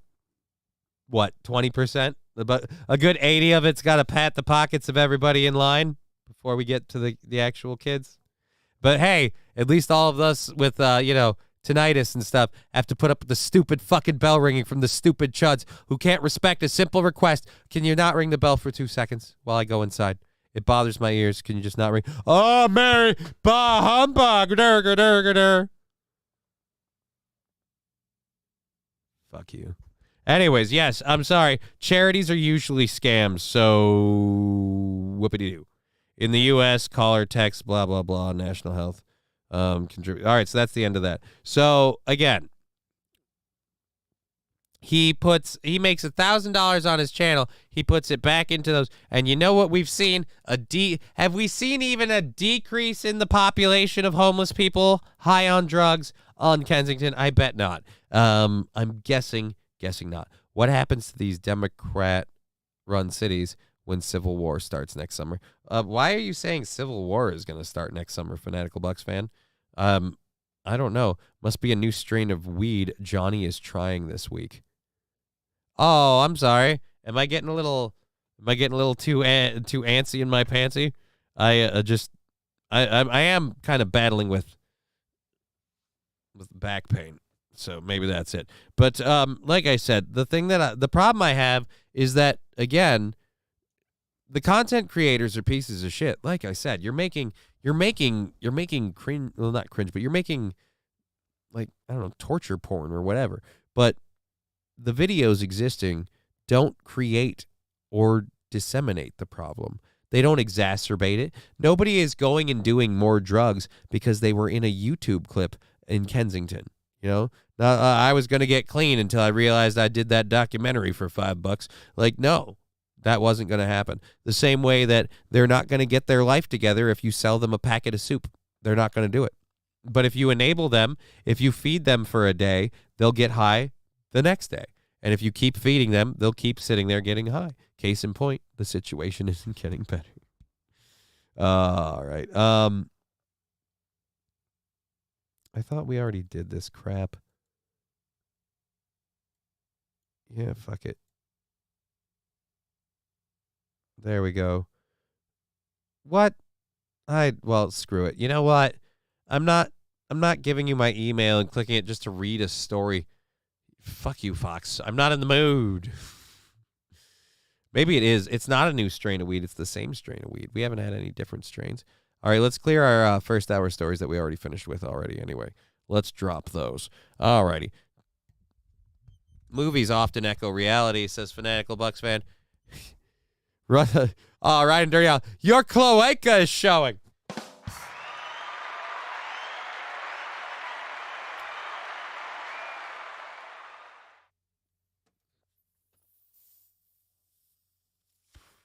Someone should lace the track with fent for a super dope high. Actually, that is part of the problem. is the people in these areas doing these drugs are getting high on now fent and trank mixed, and now you have like serious things with people ODing and stuff. But again, these people that are on the streets doing this are well aware that this is a risk when they play the game. It's not like nobody knows this. Like, oh no, you'll be totally fine if you shoot this in your system. At any rate. So we have a DIE thing we can get into later. We have that. Let's get to this first. A U.S. warship is responding to an attack on a commercial ship in the Red Sea. The USS Carney responded Monday to a distress call from a commercial vessel after it was attacked by multiple projectiles in the southern Red Sea, a U.S. military official said. The merchant vessel Swan Atlantic was attacked at roughly 9 a.m. 9 a.m. Sana time. I don't know what Sana is. Is that a place? More information regarding what kind of projectiles were launched and from where was not immediately available, though the attack follows a string of others in a recent days by all Houthi forces. Once again, Iranian-funded Houthi forces have been attacking commercial vessels in the Red Sea, and apparently now the Houthis claim responsibility for the attack on the Swan Atlantic later on Monday. The group claimed it attacked another ship as well, and that both ships were linked to Israel, and that the ship's crews refused to respond to calls from the Houthis. The Houthis also said that no harm will be dealt to ships heading to ports around the world except for Israeli ports.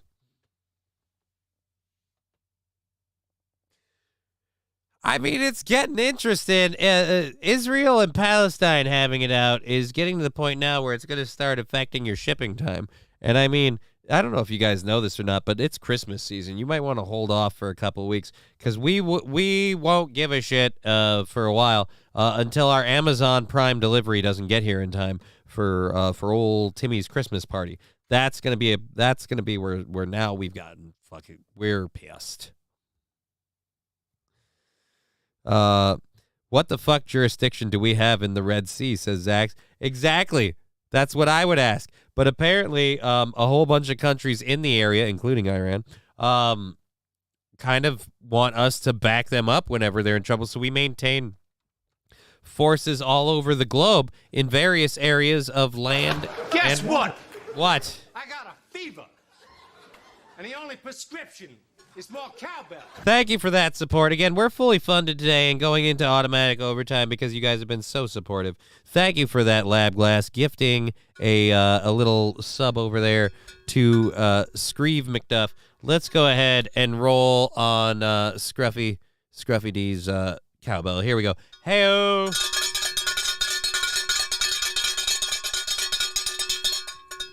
All right. Thank you very, very much. All right. Who effing cares about Gabe fucking with Chinese junks? I got a fever. We got to get another one for Egg Picker. It's more cowbell. Another one for Egg Picker. Egg Picker getting a sub thrown to him by Lab Glass, and he is now up to 420 subs. 420 gifted subs from Lab Glass. Thank you for supporting the show that much, man. It really means a lot. Cowbell for Egg Picker. Hey-o.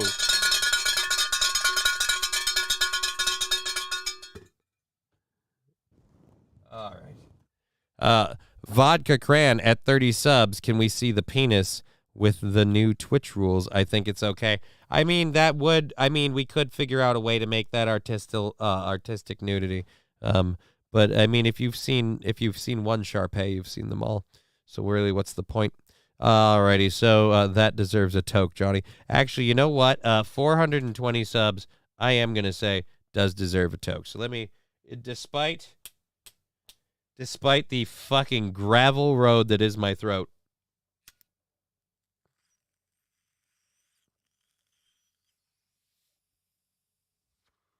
Thank you for the subs.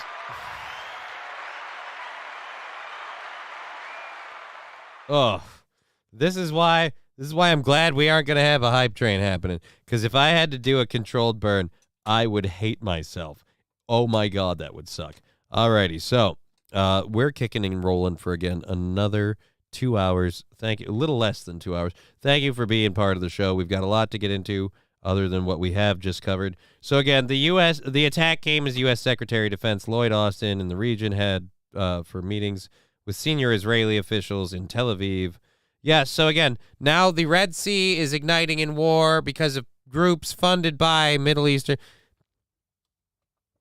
I really don't want to believe World War III is happening, but it looks like it might. Like, honestly, like, I mean, seriously, guys, start bottling potable water.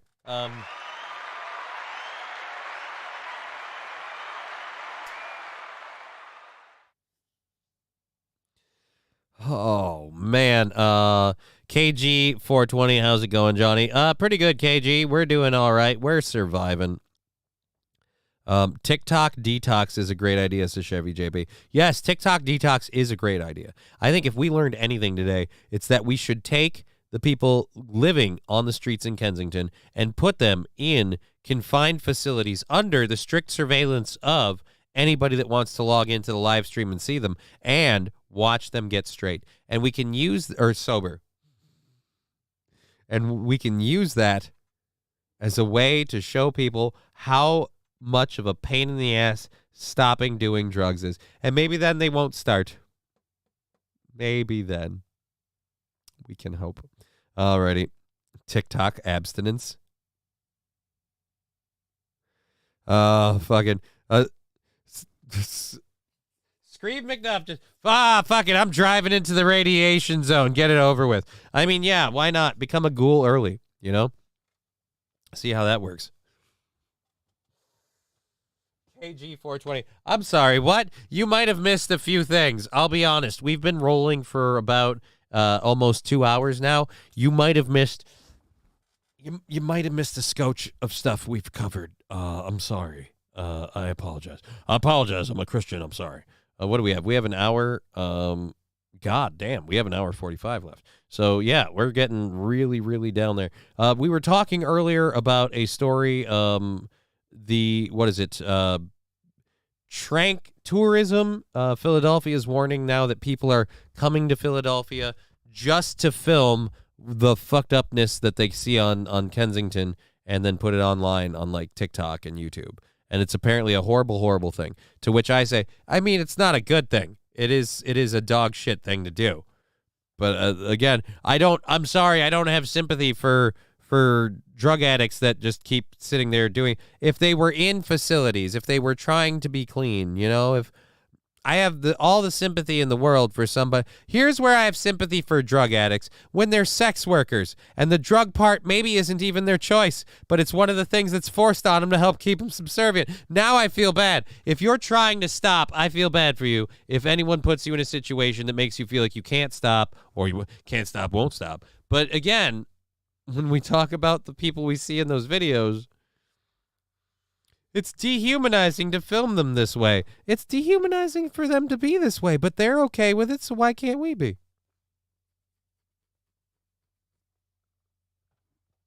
Hey, Johnny, she wants you to do her good deeds to get to heaven, though. No idea. Hunter Biden saying R.I.P. Jonathan Majors. I don't think they're going to give him capital punishment, but I do think he's probably done with the Marvel Universe. Although, I don't know. They didn't get rid of Flash, and that dude's a giant steaming pile. Anyways, so yeah, I don't know.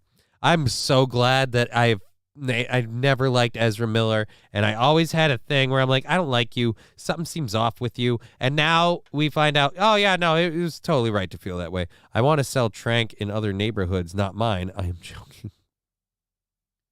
Yeah, I wouldn't say that on a public chat either. Yeah, I'm going to film shows up with no camera gear and a clean needle.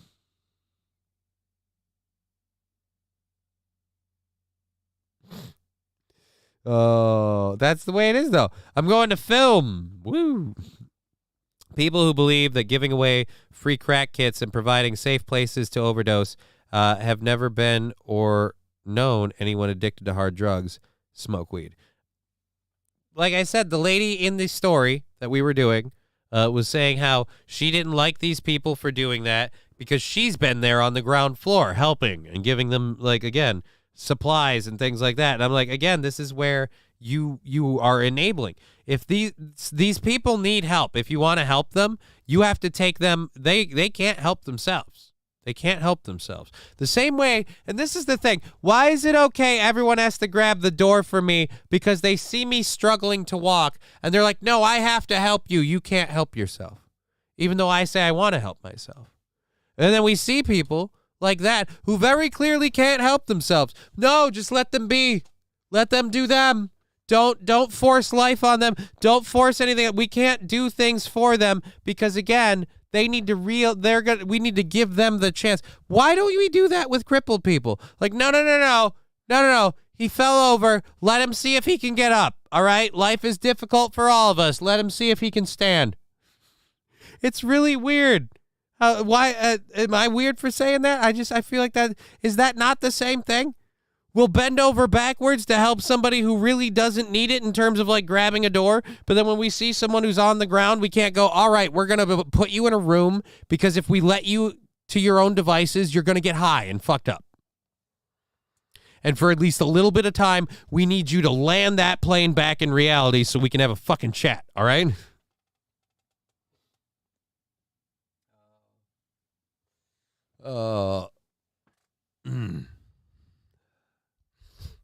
Alrighty. Saint Caesar saying they can recast Kang. They're gonna have to. They're gonna have to recast Kang. Leave Johnny stuck in the snow. Dude, they do. They leave me stuck in the snow. Well, actually, no, that's not true. They don't leave me stuck in the snow. But again, she looked very defeated. 100. I only hold doors for women because push-pull is just too much. Jokes. We got jokes. All right. Thank you very much, Lab Glass, for the 100 bits. Big support from Lab Glass today on the show. Thank you. We're going for another hour and 45 or so, just about hour and 40, and it's going to be fun. Albino Negus saying, love you, brother. Love having you too, Albino Negus. Hey, and thank you, everyone. Twitch, Rumble, YouTube. Super awesome having you all here. Really glad to have so many people watching. Jesus, it's a little intimidating. Alrighty, so there we go. The Houthi forces. I don't even care. I don't even care about the warship in the Red Sea because we left the Kensington story and ended up coming back to it because of the chat. Oh no! Don't give me audio, you dick. All right, and I want to warn people because it said it on here. Warning: this next story may have some graphic photos. I don't know what I'll show, depending. But we have one of that I want to get to. Don't hold the door for Lizzo. You will get stuck in her gravitational pull. I feel like Lizzo doesn't need doors open for her because as she gets closer, they just kind of open towards her, and she always thinks that's because everything's inviting her in. And she's like, no, that's because you have a pull. You have a magnetic force. There's something about you that's magnetic. It's like there's just so much mass we can't escape it. All right. Get it? Fat jokes. Because we're classy. Alrighty, so we have, again, an hour and 45. I want to get to this story. I should quit dicking around. A Colorado woman sustained a horrific puncture wound to her leg after mule deer buck gored her.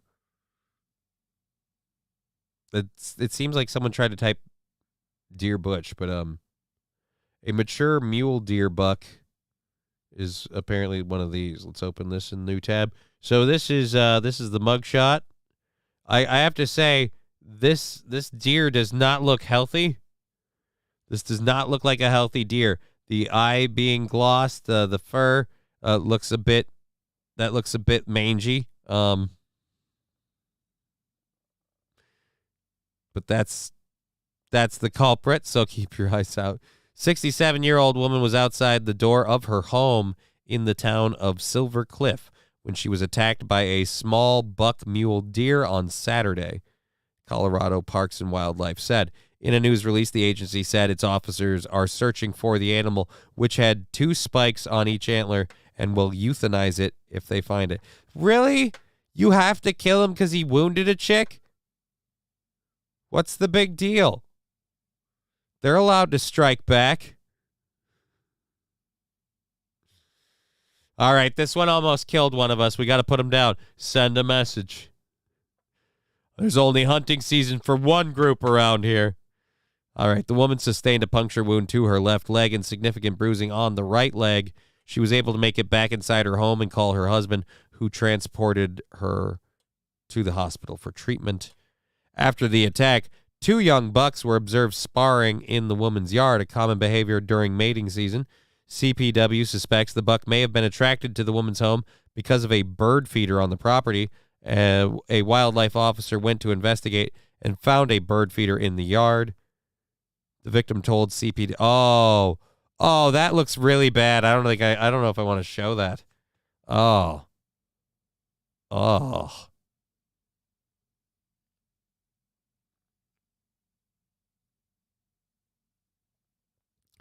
All right, she suffered a puncture wound when she was gored by the deer.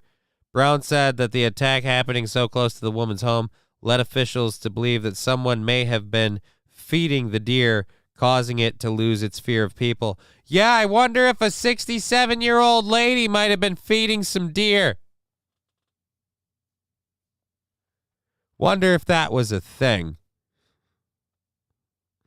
They become, losing their fear of people, Brown said, they become aggressive and dangerous. This is a good reminder that wild animals should always be treated as such and that people need to give wildlife the space they need. We're glad the woman wasn't more seriously injured, he added.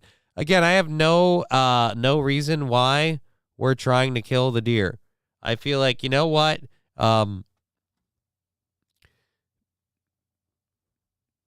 She made it out safe, that she's allowed to survive. I feel like if we're going to make this fair, the deer should be allowed to track and finish her.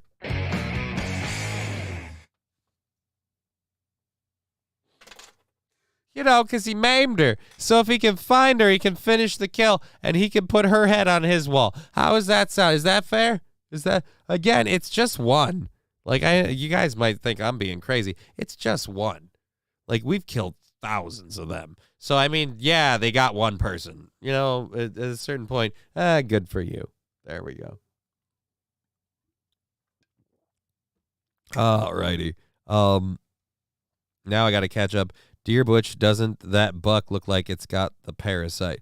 That or just old? Yeah, no, that's what that. I thought that deer looked sick to me. That's what I thought. That deer looked sick, which was weird because that was the picture they showed. And then when they showed her leg, oh my God, was that horrific? Her leg was black, like a giant black, and then there's just like a fucking quarter size hole in the calf muscle.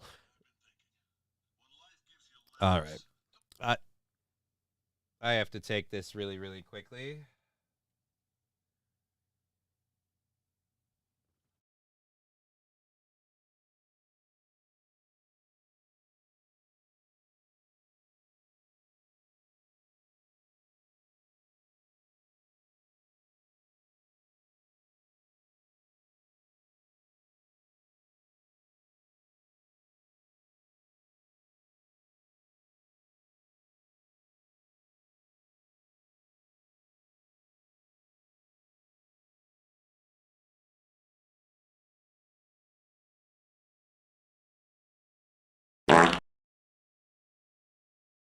I apologize. That was my doctor rescheduling my appointment that I was supposed to have today. Now it's going to happen tomorrow. And thank you.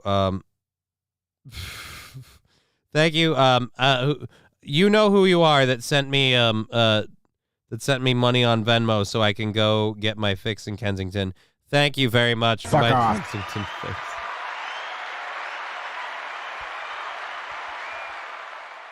So, sudden update / bad news. I'm going to have to end tomorrow's show. Tomorrow's show is going to be for an hour, and then I'm going to have to bank out of that and go to a doctor's appointment online, a virtual doctor's visit at 3. So, awesome there.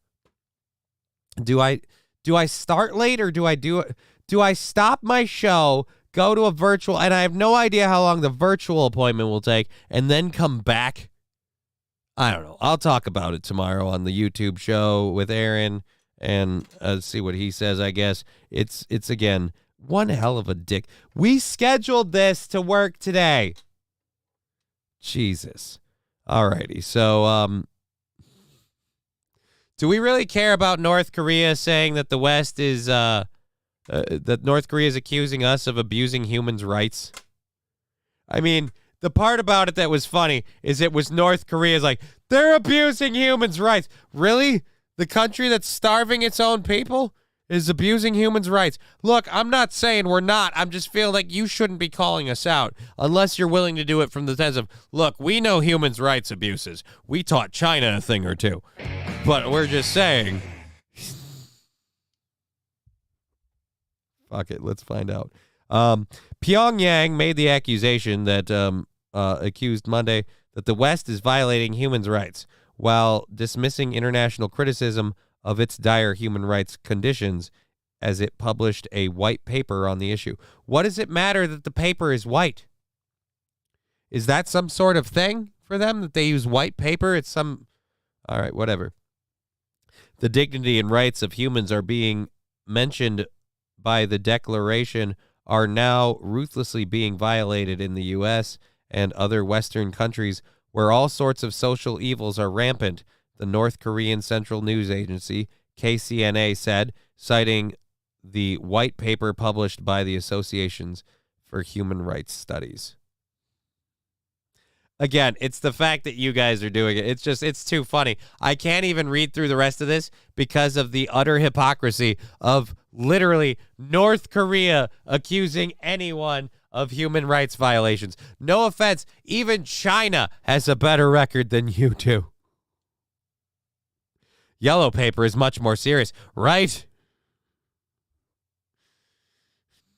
But if we were talking about a yellow paper, now we'd sound racist. Oh my God. It's a clown world title to the nth degree. Of all the people to accuse us of human rights violations, I just feel like you guys are the only one that can't. Just because you're way, way worse. Show love 100. I want more deer stories, Johnny. Yeah, dear Butch, I know you do, but there's only so much I can do, man. I know my audience. I know it tickles your pickle. That's why when I find one, if it's a good one, we float it forward. But we got nothing else. You've had deer breaking into schools, breaking into cafes and things like that. All of it very funny, but none of it recently. You know, I don't have another deer story for you, dear Butch. Sorry, the rut isn't over yet. Well, then that means there's always hope for tomorrow. Tomorrow's probably short show. Because 3:15. What a perfect time to have a video appointment. 3:15 in the afternoon. Just right in the dick of my program. Awesome. Awesome. So, oh my Jesus fucking emote wall. Don't look down to pack a oney. Note to self. All right. Deer, is that what we're calling them today?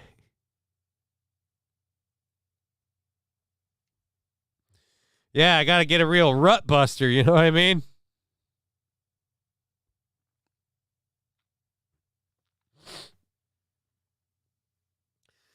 All right, just for all of us watching here today on this program, one, again, thank you so much.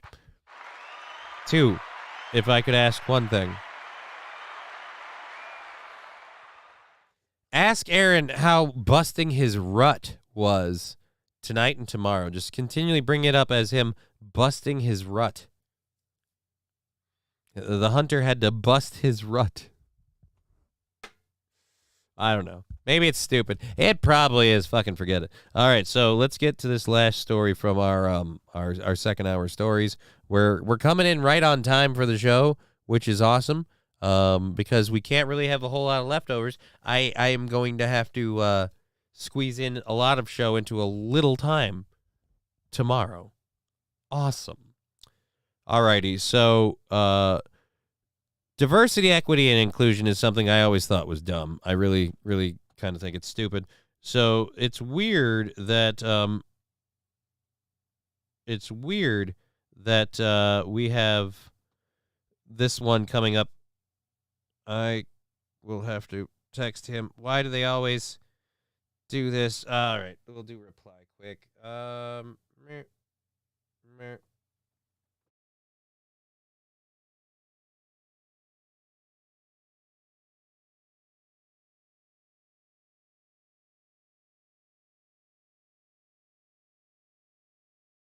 Oh, Jesus. Too much going on. I'm trying to do a show. God damn it. Now I got to stop looking at my phone just because of text messages. I'm not getting any of the fun ones, but hey. All right, so here's another. All right. So an insurance CEO announced that white male new hires must be personally signed off by herself as part of the firm's drive to improve diversity.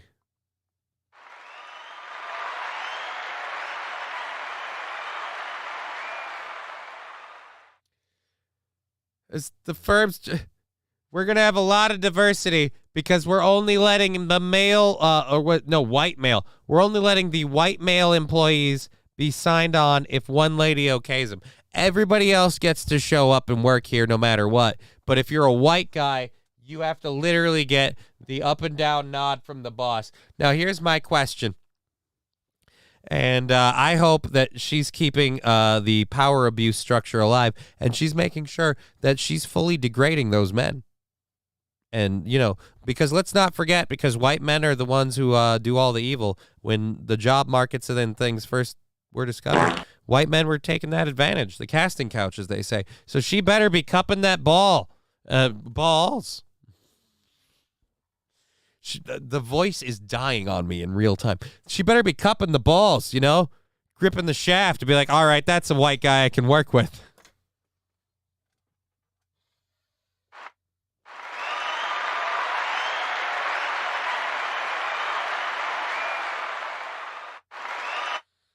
Samantha, what did I tell you? You said send you all the white guys. Yeah, what is he doing here? Trevor said he was white on his form. Yeah, but I just felt his dick. No, that guy's at least half and half. No, that's not my bag. That's not a bag. That's my fucking coochie that's hanging out.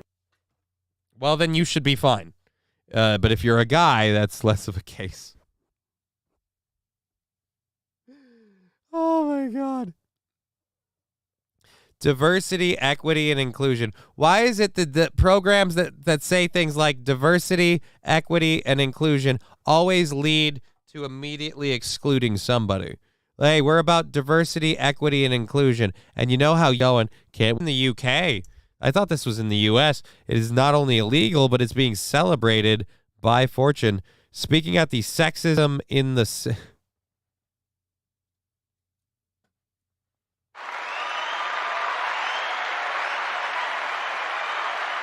Fuck off. No, this is too good.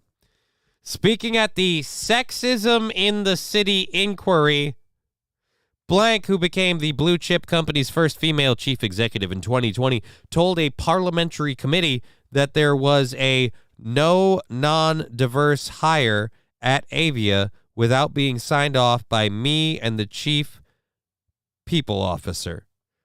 Not because I don't trust my team, but because I want to make sure that the process is followed and that the recruitment has been diverse, has been properly done, and is not just a phone call to a mate saying, "Would you like a job? Pop up and we'll fix it up for you," she said, according to multiple outlets. How many fucking idiots think that's how it works?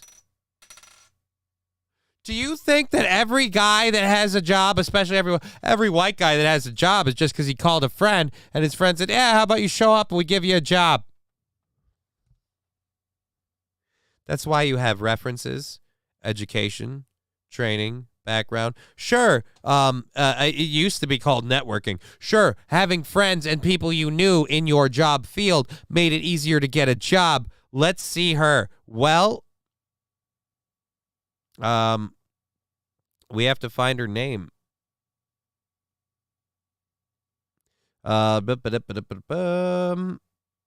Blanc. All I have is Blanc. I don't know her actual name. Alrighty. The real problem is we have institutions run by her woke HR departments that think DEI is the end all. Yeah. Where? Yeah, I don't know let's click the Fortune article. Nope, that's not it. I don't know who she is. Her last name is Blanc. I don't really care. Oh, I closed it. Wrong button. I don't really care what she looks like. Again, her being attractive or not doesn't change the fact that I don't even disagree with what she's doing. I just think it's bullshit in general to be like, look, we're diverse.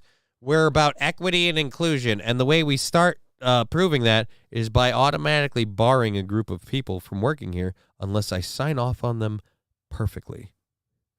Blanc, that's French for white. So who signed off on her? Oh, that's right. She gets to be a forgiven. It's only the white guys, the white girls can show up and demand whatever they want. It's really weird how the this weird like okay to hate white people thing is somehow the ladies get removed from the group.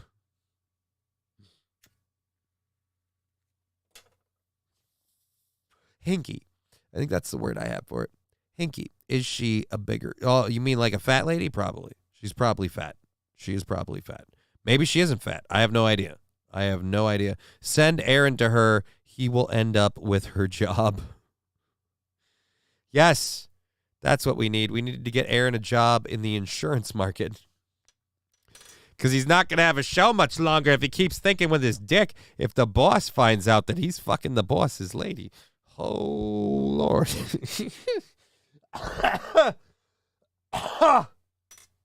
Oh, it's almost funny. That didn't help me at all, but my bit rate plummeted for a second. Oh, I hope we're okay on the audio and everything, because my bit rate over here is reading like abysmal, and it concerns me. Unless that's...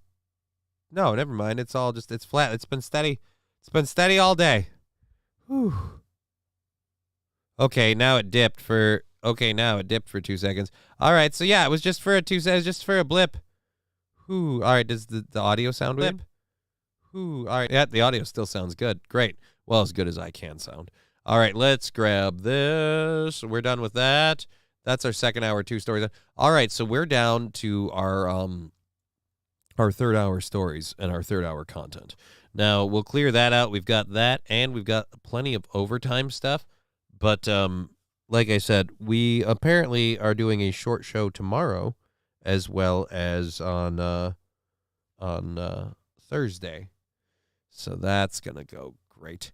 Alrighty, where is our third hour stories? Let's pull the audio down for a second. Don't do any sound drops for just a second while we bring up these stories. But Johnny, what about hemponics? I can talk about hemponics in a minute. We'll pull that up in a second. Let's get our story about Jeff Bezos. And where he sees life going in the future. We've got a story about a Texas inmate that escaped with the help of his mother. And I think they captured him. I think that's why we're talking about it. All right, let's get this off of there. All righty, there we go. And then we need, again, this one all the way back at the top. Let's pull this up because someone else mentioned it. Hemponics is my local CBD, CBG buddies, Hemponics. They sell me my lovely little vape pens. I should have used this morning. Would that have worked better? Probably. Because the silver one does look a little bit like a crack pipe. I mean, it's weed, but idiots think it's a crack pipe. That's why Aaron kept saying, stop smoking crack. Because, again, idiots think it's a crack pipe. All right, anyways, for Hemponics, my friends that do CBD, CBG, and all of that lovely stuff, you can go to the website that I'm about to link on here. Let's click that. Nope. All right, so this little link that I'm giving you here is where you can go to get to this website. You need to be 21 or older to order, and they can sell you a variety of CBG, CBD, and CBN products. Now, those products are great for alleviating a lot of like soreness, stiff joints, things like that, and also great as a sleep aid in terms of CBN. In terms of their products, you can go to the shop here and just just click the shop. There we go. You can search by the benefit you're looking for, the cannabinoid type, or the product type. They have a variety of products, including a bunch that I haven't tried, like the sparkling THC water. That just, no offense, that doesn't sound great to me. The CBD salve, I know nothing about that, nor have I tried the balanced drinks or the balanced chocolate. However, I have tried a lot of their feminized cannabis seeds. What the heck? Botany Farms feminized cannabis seeds. Experience elite cannabis cultivation with superior genetics for optimal growth and yield. Ideal for both novice and experienced cultivators to start a fruitful cannabis journey. So wait a minute, they're selling seeds now? They're selling weed seeds. Hybrid indica. Well, fuck me. Contains 3 seeds. Holy shit. That's fucked up. Weed beer. Yeah, dear Butch, they sell weed beer. All right? They sell a lot of weed shit. If you're interested in getting seeds, or good God, I need to really go through their catalog. I just keep reordering the same stuff. I'm retarded. If you have enough seeds, you can make popcorn with it. Yes, please. Please, too. They have white windows or train wreck or runts. Well, let's see. They only list a gelato, Gorilla Glue number 4, Granddaddy Purple, catering to every preference. I feel like just those 3. Gelato, Gorilla Glue number 4. So this one's probably gelato. This one's probably gelato. This one's probably Gorilla Glue number 4. And then this one would probably be Granddaddy Purple. I'm guessing just by the way they... Huh. Interesting. I didn't realize you could sell seeds. I did not know you could sell seeds. And they've got a whole lot of other... They got THC dips, Canna dips. I suggest the CBD Deep Relief Medicated Lotion. I have someone here in my home that uses that.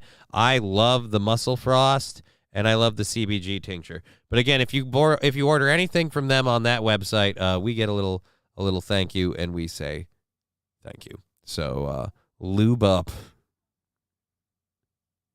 Was fill some holes. GG number 4 is good. White buds are better than perps, says Rusty Graham. Maybe they are. I'm just saying, interesting. I'll tell you this. I might buy some seeds. Just out of curiosity. What's the worst that could happen? Let's close that out. Again, that's my sponsors, Hemponics, and if you use that link there, that is super awesome. If you go into the store, why is this playing? Don't. If you go into the store, you can use the code Crutches20 at the Wilmer or New London stores and get credit to the show that way, if you wish. If you will. God, my voice is getting... It's getting raspy. Almost itchy. Okay, we'll do another cough drop. I'm sorry. I'm going to need one more cough drop. It's going to take just a little bit to get through this.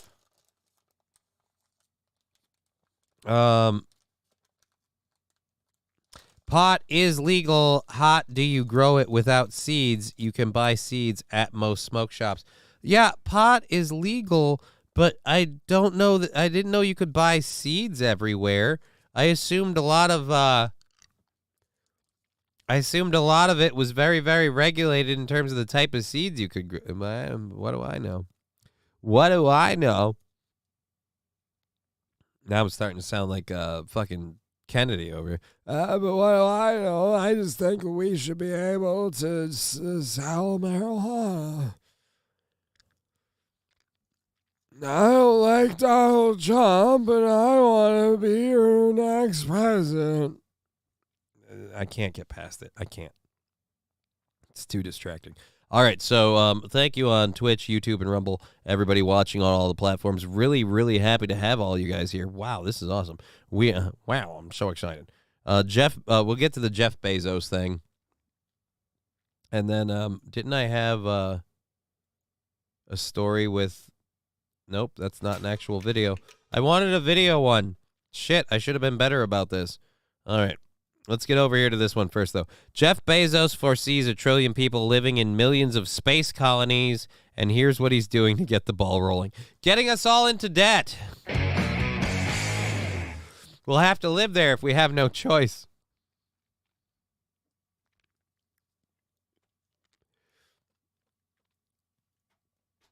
Oh, man. So, Jeff Bezos foresees 1 trillion people living in millions of space colonies. The billionaire tycoon's idea draws from the vision of physicist Gerard K. O'Neill, who pioneered concepts for space settlements in the 1970s. At a slick media event in Washington last Thursday, billionaire Jeff Bezos announced that his rocket company, Blue Origin, is developing a moonlander that could deliver cargo and astronauts to the lunar surface by 2024. But going to the moon is just the beginning of his vision. What he really wants to do, Bezos declared, is find a new home in space for our species. For near-term problems like poverty and pollution, he said, we need to find solutions close to home. But there are also long-range problems, and we need to work on those too, he said. They take a longer time to solve. You can't wait until the long-range problems are urgent to work on them. In particular, Bezos worries that technology progress depends on an ever-growing supply of energy. Within a couple of centuries, he said, we will have outstripped any reasonable source of energy on Earth. His solution: to move off the planet and into space colonies, enormous ones and lots of them. These are very large structures, miles on end, and they hold 1 million people or more each, he explained. He envisions millions of such colonies, housing trillions of people, sustained by continuous sunshine and the vast resources available on the moon, asteroids, and other parts of that solar system. Thank you, Trucker 18-wheeler. It's just fun.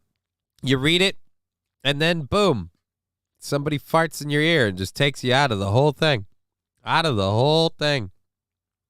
Alrighty, whereas we used to buy seeds years ago off the dark web in the old AOL days, says Mr. Q. There's more information that we need. Herbie's Head Shop / cannabis. What's this? An extremely long link.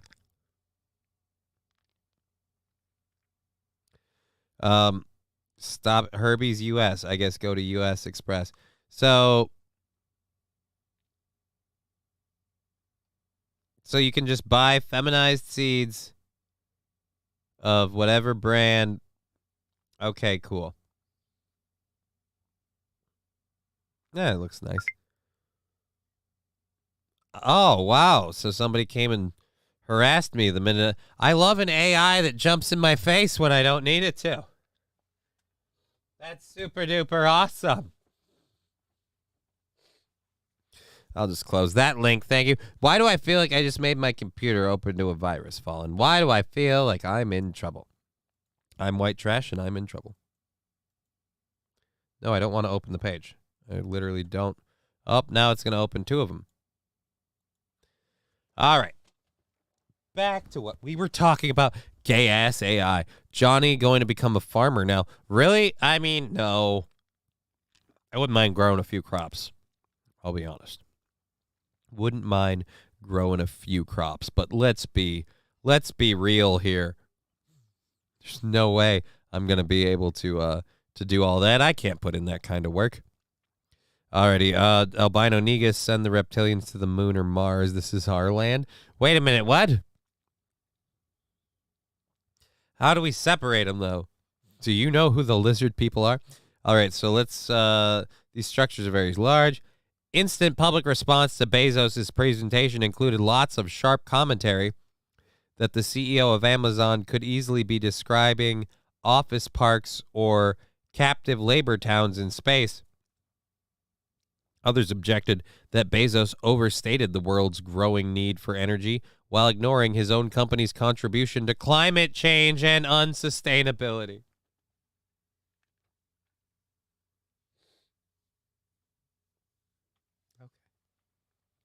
Okay.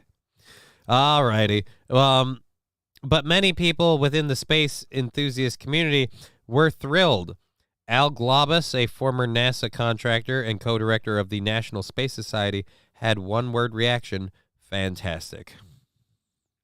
Bezos' idea draws directly from the vision of Gerard K. O'Neill, a Princeton University physicist who attracted attention in the 1970s for his detailed concepts for human settlements in space.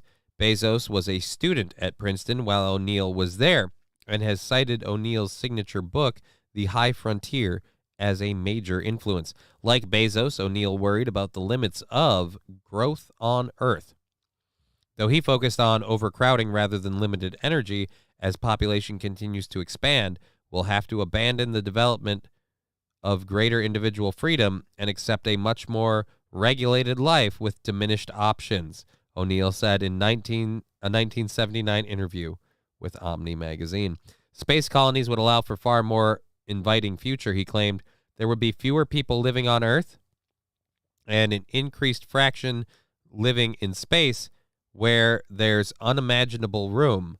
Those space colonies would also find the situation much more open and free. O'Neill proposed colonies would be a mile-wide spheres or cylinders spinning to create artificial gravity on the inside. They would be constructed from material mined from the moon and delivered into space using enormous electromagnetic catapults.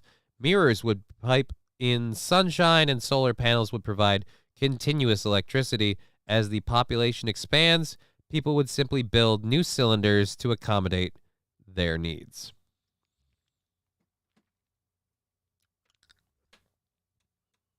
Again, that sounds awesome, but I don't think we're going to have that. I don't think it's going to happen.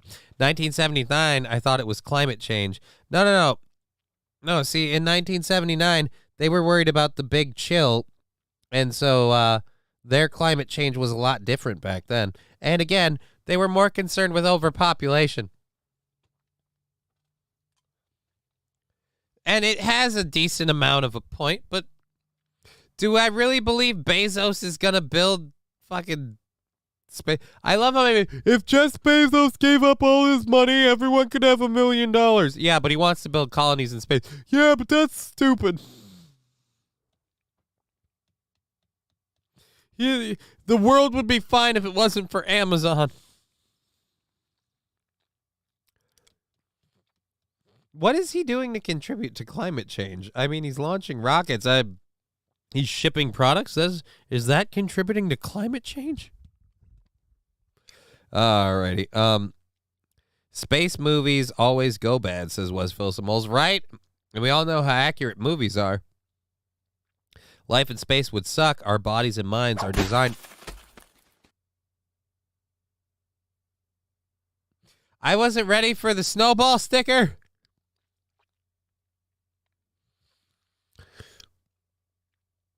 Okay.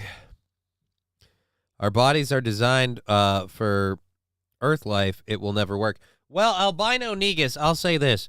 The idea that the place will have artificial gravity because it's spinning, like, again, you would feel like you're in an Earth setting. It just wouldn't be Earth. But you're right. A zero-G atmosphere wouldn't be good for you. And if we have decreased gravity, you'll have weaker bone density and skeletal structures. I admit that Amazon has made living in the sticks a little easier, says Albino Negus. Yes, but are they burning down the environment to do it? Put them in a large pot with a little water. Oh my God, what are we talking about, EOD? I can't sign off on any of this. I don't know where we're at with that. And then the power goes out. Humanoid cyborgs will have upgraded brains. Now I feel like I've lost the chat and the plot. It's all gone wrong. I just chewed on my cough drop because I can't stop myself. I got a problem.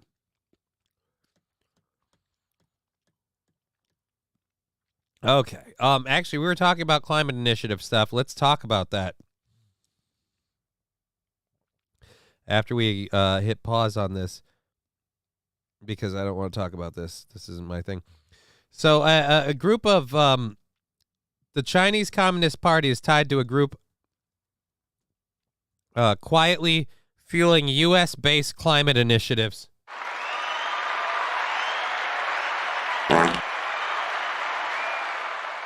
So you know those green initiatives that are super awesome that we've got to do to save the environment because of the fluffy bunnies, right? It turns out a lot of the people pushing those, some of them are funded by the Chinese Communist Party. You know, because they're concerned about the environment. Alrighty. A climate-focused nonprofit with significant operations in Beijing has wired millions of dollars to fund initiatives and environmental groups in the U.S., according to tax filings obtained by Fox News Digital. While the Energy Foundation's financial filings indicate that the group is technically headquartered in San Francisco, a Fox News Digital review determined that the majority of its operations are conducted in China with a staff that boasts extensive ties to the Chinese Communist Party. A recently filed tax form shows the group, which refers to itself as... see my cracker? Maybe after the show. Thank you for the support, dear Butch. Let's check the sticker party thing just so I don't... All right, we're a ways off on that. Green is the new red. Egg picker, tell me something I don't know, right? But my point is, before, something you knew was something everybody was able to go, wow, that's a conspiracy theory, and I don't know where you're at. This is a blatant, reputable, well, I guess what we call reputable, news stream thing that we can literally just go, look, no, this is fact. This is factoid information. Alrighty. The Energy Foundation's ties to China are both extremely disturbing and reprehensible. The president of the Institute for Energy Research told Fox News Digital in an interview, the environmental organizations, the receipt...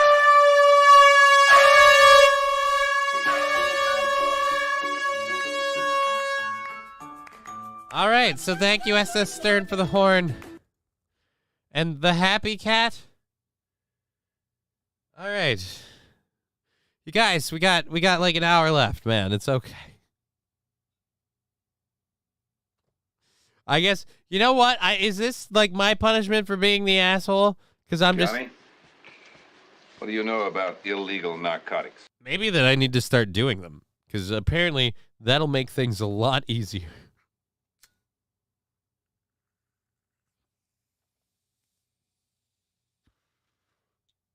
Oh, wow. Okay. Okay. So, we're going to get through this. Okay, I've got a video for you to watch. I created hint Oh, water God, to make not water pimp taste water. Some lady creating something. Ladies don't make pimp waters. You get pimped. You are the pimp waters, not the... Trust me, it's a man that sells the pimp water. It is being called the world's most powerful humanoid robot. I'm Kurt the Cyber Guy. Follow me at cyberguy.com and sign up for my newsletter there. I don't know if you know this or not, but following somebody named the Cyber Guy, you know what? Don't tell him. A Chinese robotic firm has created what is now being dubbed as the world's most powerful general-purpose humanoid robot. The company claims that the H1 has advanced powertrain, which provides the highest level of speed.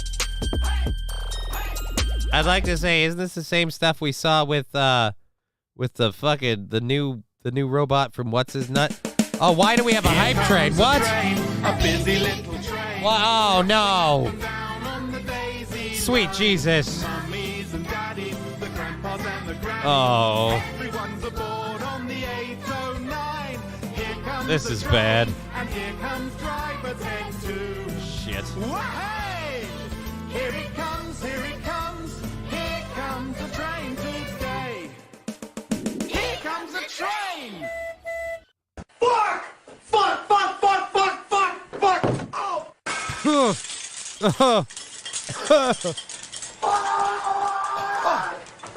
It's actually... Oh shit. Holy Someone Jesus better Christ. call Saul. Johnny fell over again. Not yet, but after this is over.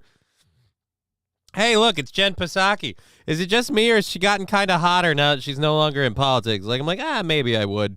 Maybe I would. What? Maybe I'd fuck Jen Psaki. Why am I slipping into Seinfeld? What's wrong with it? She's a redhead. She's a ginger without a soul. I can jump one in there. I'm an investor in a fund that helps advance innovation. She's a cum duster with green eyes. I can have sex with Jen Psaki. All right, my Seinfeld's getting really bad. Okay, Lucky Trains is Trucker 18-wheeler. Yeah, it's at 56%. It's being called the world's most powerful humanoid robot. Stop skipping over this, all right? You look like you're about to jerk off, and it makes me uncomfortable. I'm Kurt the Cyber Guy. Follow me at cyberguy.com. Again, your and name sign up doesn't for my help. newsletter there. I'm Kurt the Cyber Guy. I'm Kurt the Cyber Guy. I love to cyber. I don't know if you know what that is. It's an old school term for sex on the internet. Why the fuck do we have a sticker party? I've been watching this. How did a sticker party happen? I am feeling incredibly out of control of my own show. Yeah, come on, kid, open up. There was a plan. Santa Claus and his elf. Here, tickle Kurt the Cyber Guy. Give him a little mustache tickle. Wiggle, wiggle. He's only talking about our future overlords. It's all good. I'm gonna give you to the count of 10. Well, I can't click the volume thing. Yellow, no good teacher off my property. And flexibility. The H1 is approximately 7. Now, how fast can it kick your ass?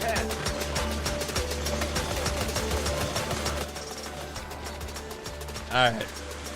67% of the way through level 1 of the hype train. Thank you.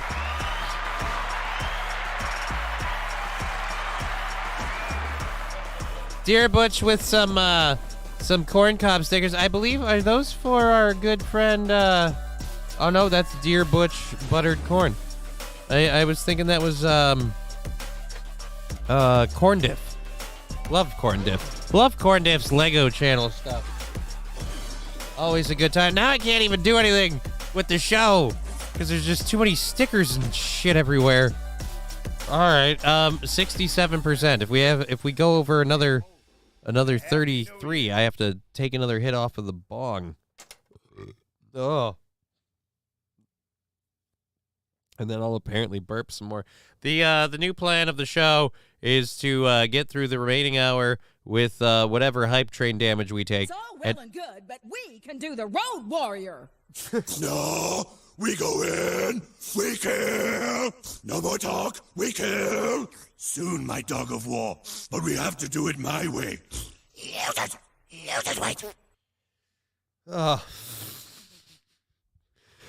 You know what I want to do? You know, hold on a second. One brief pause before we talk about our new human overlords. You know what I really, really want to do? I want to make Aaron host my show for one day.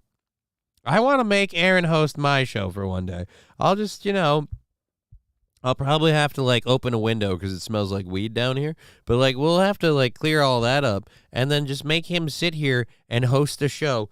I'll do all the prep work. He'll have an entire set of prep sheets and stuff. I'll show him how to work everything. And he gets to do everything from right here. It's just he can't stop the audio drops. How fun would that be? You guys would make him... I can't say that out loud. Aaron couldn't handle your show. I know, which is why I want my show to be a bigger thing. Because I want to tell him you can't handle my show. I can barely handle my show, and I'm a crazy effing tard. I just think if we made him do it once, he'd lose his mind. It'd be awesome. It would be awesome. 76% of the way through the hype train, finishing there at level 1. Thank you very, very much.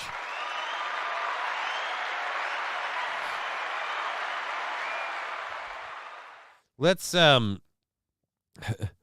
would you get banned because of Aaron? I mean, possibly, but it might be funny. I own the corn and deer. All right, dear Butch. One last little salut for the hype train. Let's do that. It's gonna have to be light too, man, because remember, they ain't working so well. Here we go.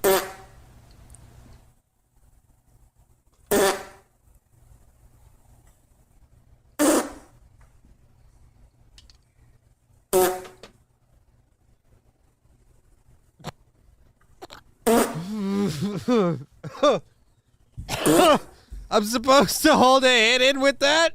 Really? All right, we'll get on back to the show in just a second. Albino Negus said, nice piece. This is something I recommend a lot of people get. It's called a glycerin bong. You can stick this motherfucker in the freezer and then pull it out. Glycerin doesn't freeze. It gets down to 32 degrees. It doesn't freeze. It uses very, very little bit of water. It's a bubbler, not a real bong. So it's just blah, blah, blah, and then it's ice cold when you smoke out of it that way. Super smooth, really, really good when your lungs don't feel well. Not as good right now because I haven't had it in the freezer today. Should have thought about that. Oh, well. Didn't expect to be doing a hype train, but thank you very much for that support.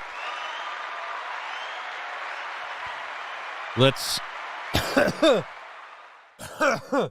get back to this. It's 5'11", it's 100 pounds, and I bet in about a month it'll be able to kick all of our asses. Are 5'11". It weighs in around 100 pounds and incorporates an So it's the size of April? It's 5'11" and 100 pounds? internally developed high-torque joint motor and gear train. To make this robot even more terrifying, it has a 3D LiDAR sensor with a depth camera for its vision. So in other words, it has no blind spot. You can't sneak up on the robot. Great. Great.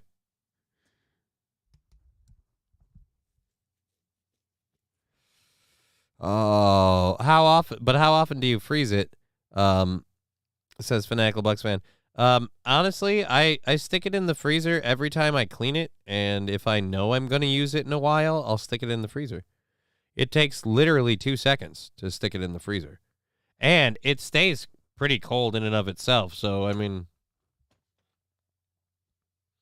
again, I don't regret purchasing it, so there we go. Back to no blind spot robot. That means it's incredibly accurate at sensing its surroundings. The H1 has a similar walking speed to a human, around 3.4 miles per hour. And to test its durability... Last time I checked, we don't have a whole lot of songs that feature the cowbell. I gotta have more cowbell. All right. Table here. Thank you, Thorn, for subscribing. 10 months of support from Thorn. Cowbell coming in for Thorn. Hey-o. All right, there we go. Thank you very much, man. Again, so this thing can move about as fast as a person, and you can't kick it over. It makes it more durable than all the people we saw in Kensington today. Although, honestly, send this to walk down the streets in Philadelphia. Does it make it? Does it make it? I feel like the Kensington people might freak out at Robo Pedestrian. Kicked it to disrupt its motion, but the robot consistently regained its balance.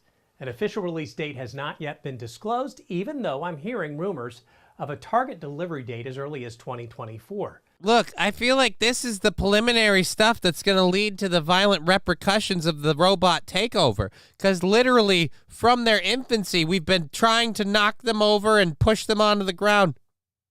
QZ Man says, YouTube just went to crap for me. Did my KBS dip on me again? Let's go down here. Let's go over to Twitch. The KBS went a little futsy up and down for a second, but it's been pretty good. Let's check my YouTube. All right, and reload it just to make sure we're good. Unmute it and reload it just to make sure we're good. Unmute it and reload it just to make sure we're good. Nope, we're good.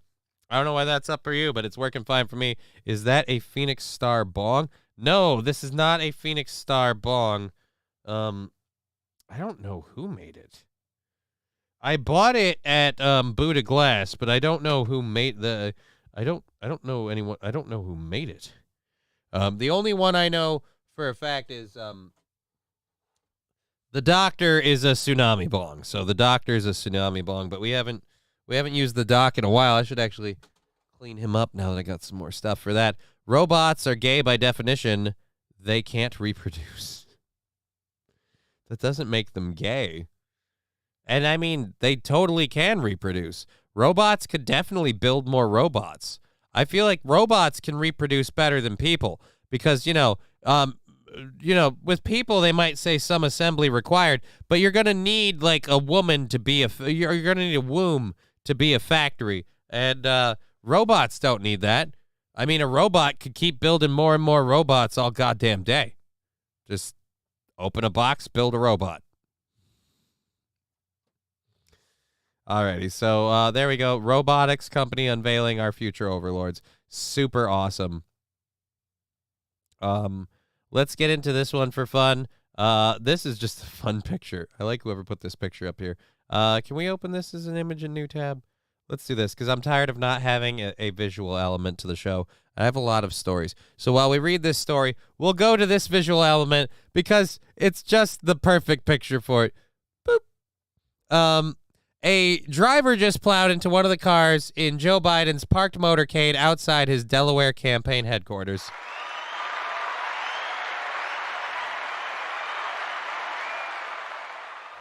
And I don't even think that Joe was there, but I like the old, huh? What's going on? Huh. All right, anyways, let's get into the actual meat of the story. Multiple outlets are reporting that a man driving a silver sedan plowed into a parked vehicle in Joe Biden's motorcade while the president was about to leave his campaign headquarters in Delaware.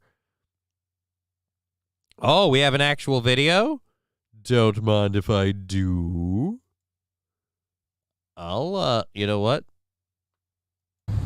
Let's clip this over here. We got to drop this so I can do this like that. I need you. There we go. There is a bear. And hit the square. What's going on over here? All right. Boom.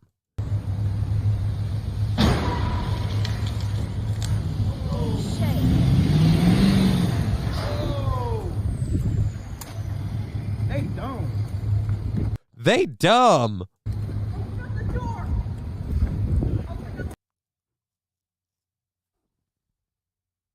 Wow. So, okay, so the we hear the smash behind.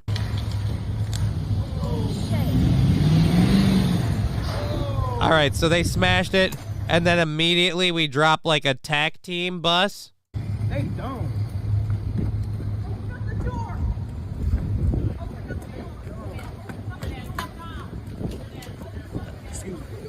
Now everybody's been, oh, they dumb, and then everybody's taking pictures. So apparently we all knew it was Joe Biden's motorcade over there. Oh, man. That's a video of the aftermath. We don't have an actual video of the incident. That's a shame. Alrighty,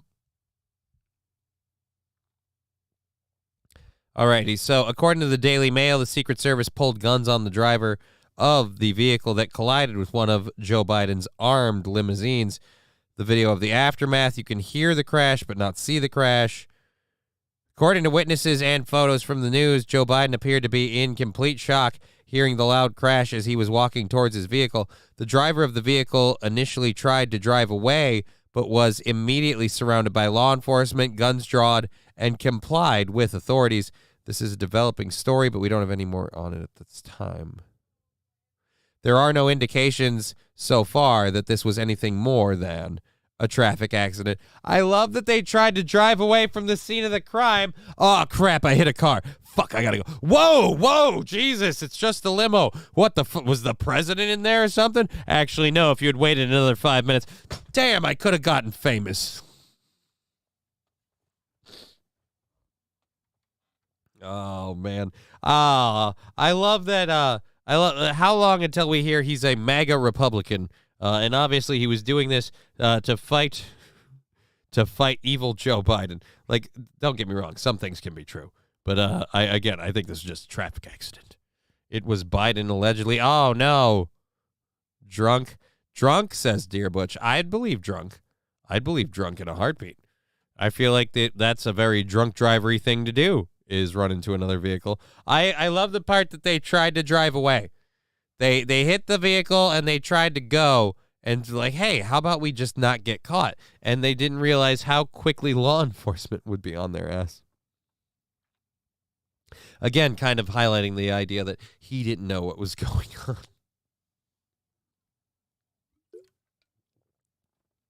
Shame the driver didn't go faster. Biden wasn't anywhere there. He was on the street. So yeah. What is this racist shit Trump said now? Keep talking about it on the news, but no clips. Trump said something racist? I'll look for that because I have a story I don't really want to talk about. About a escaped convict getting around, escaping with the help of his mother. Apparently they have captured him, but I don't really call for that. And I do have a Hispanic House Democrat joins Republicans in calling for tougher measures at the border. That's an interesting. Again, those are interesting. I don't know if I want to talk. We got like 45 minutes left. I'll look. Let's see if we can do a look-see. What is it? Where are they saying Trump said racist shit?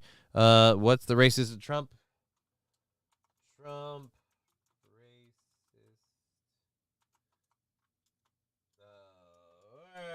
Racist.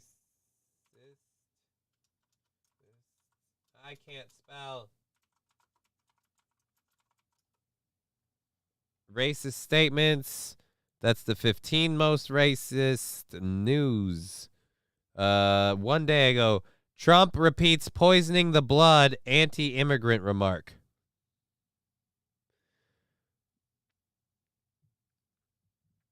Trump defends former influencer conviction of election interference.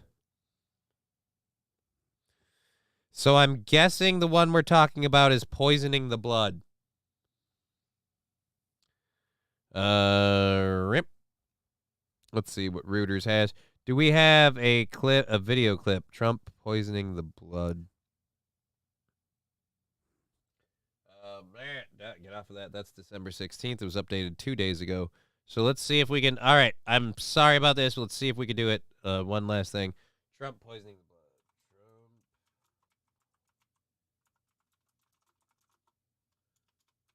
blood. I can't type. All right. Trump poisoning the blood. 1 day ago, Trump says immigrants are poisoning the blood of our country. Let's see if we can get it in a video. Here we go, play. Joe Biden is a low IQ individual. He is truly the worst.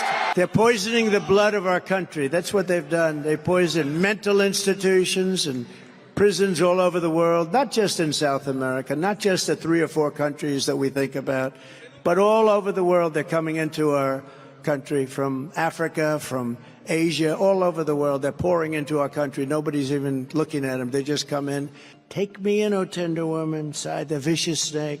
I saved you, cried the woman, and you've bitten me, but why? You know. So it's a scorpion and the toad or the fox story.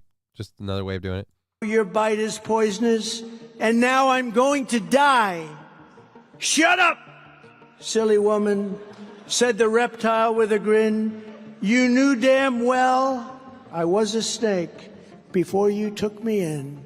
I will immediately restore and expand the Trump travel ban on entry from terror-plagued countries, and I will implement strong ideological screening for all illegal immigrants.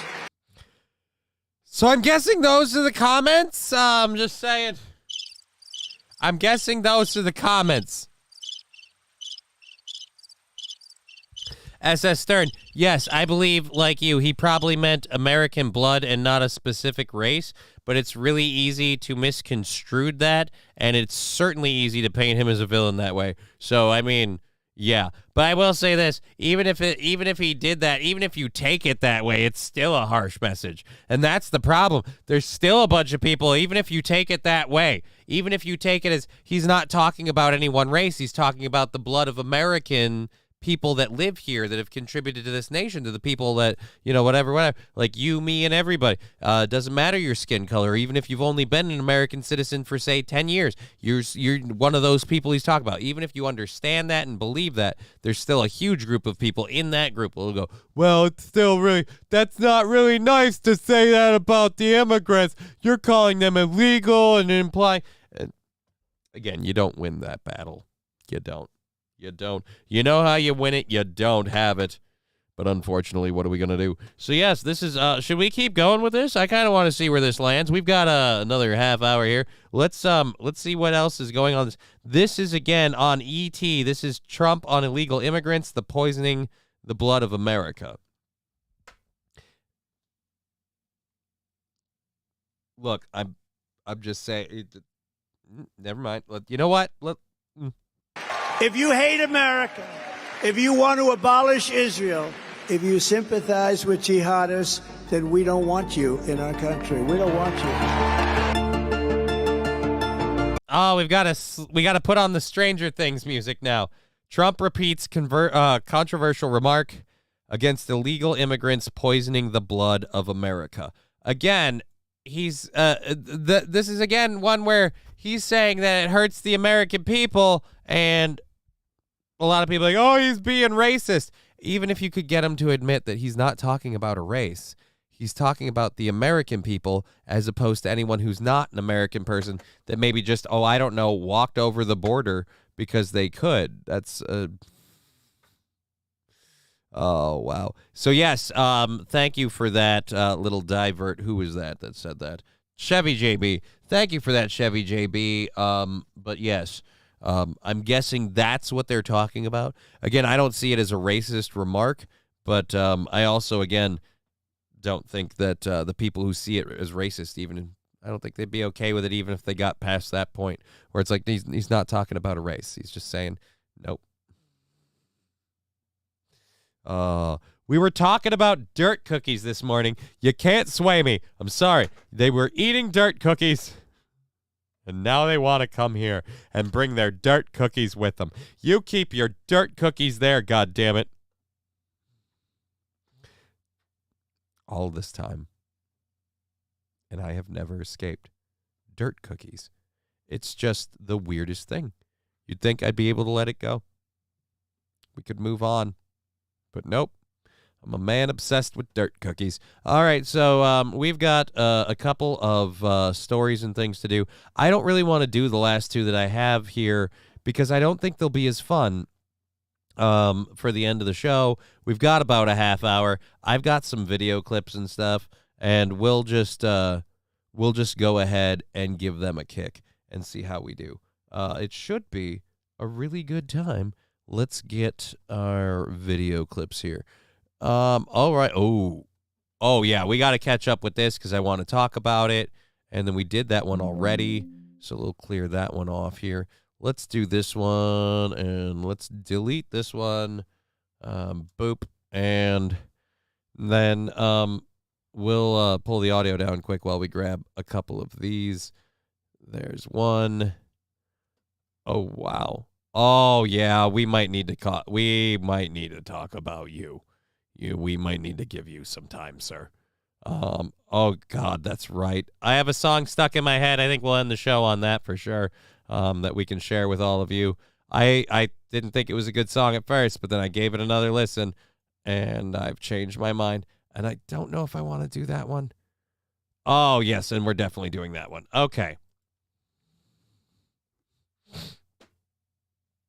Okay. So, first off, now we just did that story about Trump talking about illegal immigrants and things, and everyone wants to say Trump is racist for the way he thinks or believes or talks about immigrants and stuff like that. Well, I'd like to say that, you know what? Even Disney does not have the best record at portraying immigrants. Would you like to see something that Disney has done with portraying immigrants? I give you an old, wrong button, an old Ghostbusters cartoon. Huh? Eduardo. Kylie, man, is he gonna tick to you for taking that vegan thing? Are you happy to see me, Eduardo? See? There's nothing wrong with this, right? There's nothing wrong with this. Sure. Because I'm really happy to see you. All right, this is a little From creepy. the first time I saw you in the lecture hall, I felt What is it with an no? attraction. No. Don't do that. Don't do that. Well, I don't know. Sort of. Again, kids cartoon. Kids cartoon. Anybody else hearing here, this will make it feel a little more realistic. This is what's going off on my head when I say a Disney cartoon with this dialogue. I mean, you could stand to put on a couple of pounds. A good-looking What? guy like you was Did you just skinny shame her and tell her to fucking gain weight? Hold on. So not only is this vastly inappropriate, but now she's also like gotta fucking eat a burger? Oh no. looking guy like you was really hard to resist. Kiss me, Eduardo. I want you to. Again, kids cartoon, problems. Off, Eduardo. Why? She's legal. She's a ghost.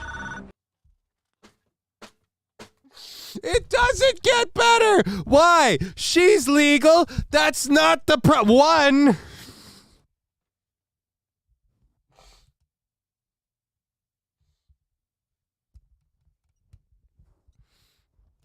Again, kids cartoon.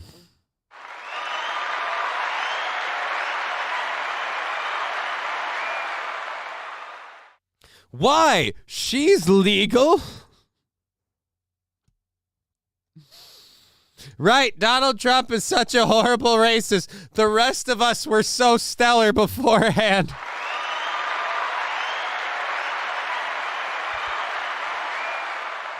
Oh, fuck. And Albino Niga says the wheelchair seals the deal. It's all inclusive. Right? It was like the New Age Ghostbusters or whatever. I don't care what it was. It was hilarious. I have not seen any of this, but the fact that apparently,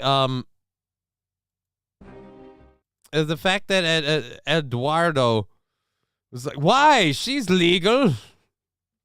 Are you saying that you've been stopped before because that's been a problem? Like, again, there are so many questions I have from that one scene.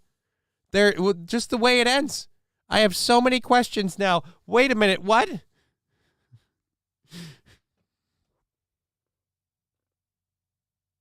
Why? She's like, nobody was arguing that she wasn't. That didn't need to be a thing. Oh my God.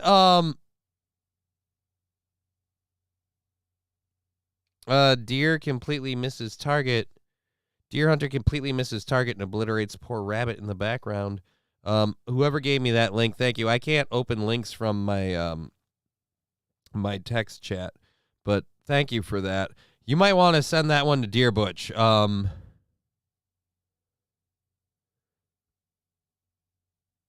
Okay then. Alrighty. And all of that is clear. Good. Okay. Early onset brainwashing, says SS Stern.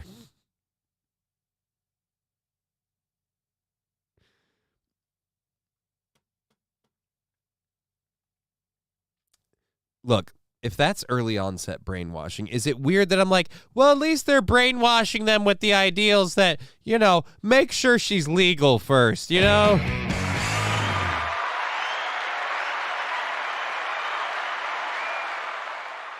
Again, not knowing anything else about that episode, the most disturbing part of that was the end. And that's where I realized that was a true horror show.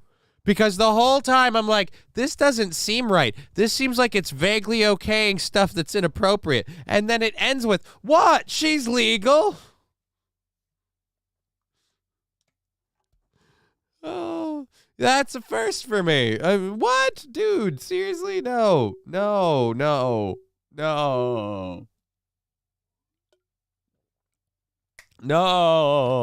All right, so we're going to get caught up on this story really quick. I talked about this either on Aaron's show or on my show. I don't remember when. A while ago, we talked about an Ohio man who got shot in the genitals by his ex-girlfriend. And we have an update.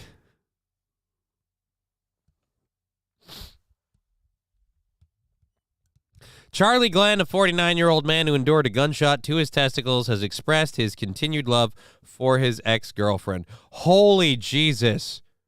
Holy Jesus. Oh, my God. I don't know if we covered this before. Would you guys like to see the lady that shot a dude in the balls? Genital headshot, Muhammad Ali, says Small Egg Picker.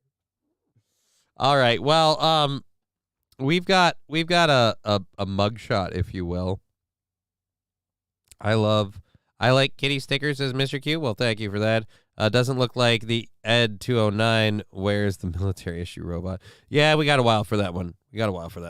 All right, so again, speaking outside of an Ohio court where Nestor faces charges of felonious assault for the alleged attack at a Hamilton residence, Glenn described the incident in a call to emergency services, mentioning that the shot traversed his testicle into his butt cheek and out.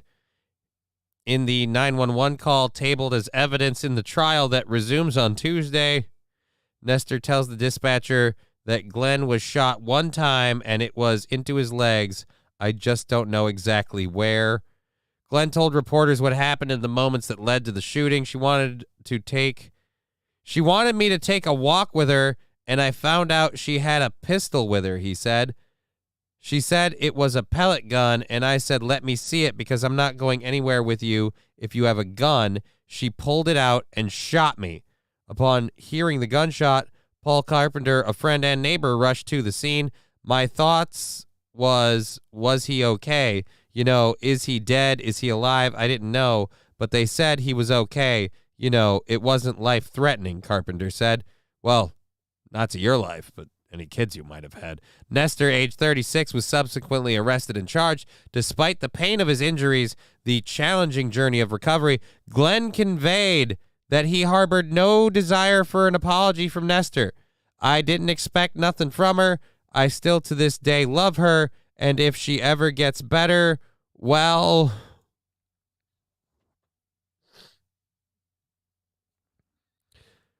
Would you like to see, is a pic of April going to come up? No, we're not going to see a pic of April, unless you think that's April. That's the lady who shot him in the balls, all right? She very clearly has two different color eyes. I don't trust her just off of that alone.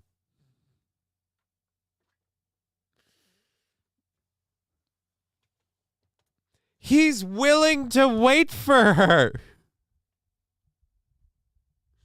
She can't afford hair dye. No, and let me tell you, she needs to save up her money for contact lenses because she needs to even one of those out, okay? She needs to even one of those out.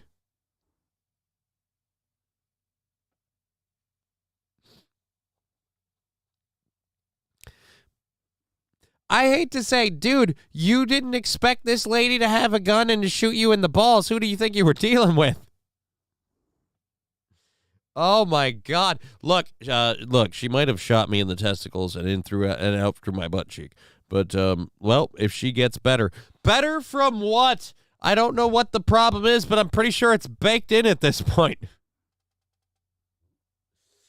Oh, Egg Picker saying April after Aaron after today. Look, I don't know about this. I have a strong suspicion that April is devouring that man. Like slowly, like just she's a succubus or something. Just because man, she was all on it today. It was a little. I was hey, but wow, just whoa. All right, pump the brakes a bit, babe, because you're going whole ham on this. And I mean, I swear to Christ, Aaron was about ready to just bail on the show. And well, that's fine by me, but don't make me hang around. It's just awkward and weird. You two are going to bone. What am I even? I don't want to be here for that. I'm not part of this. I don't want to. Why does everybody around me seem like they're turning into swingers? What is it? What is it about me when I make friends with people, they turn into swingers? And now it's like, oh, well, we fuck everybody. Well, I'm going to go. I'm going to go over here where they're not fucking everybody. Jesus. Is there something about me that, like, I'm incredibly not a swinger and it rubs off and makes other people want to be promiscuous, toe in his butthole? Toe jam his cloaca. to this. Somebody decided that 2020 needed a pick-me-up, you know? We were all, a lot of us were all locked inside, and there was, you know, not a lot. Oh, let's catch up with this before we get into that. 2 shows ago, swinging his gaze has fallen the great. Well, I mean, technically, if you're effing a dude, then, I mean, it can be. Some things are not meant to be multi-purpose, says S.S. Stern. Tell that to a starfish. All right.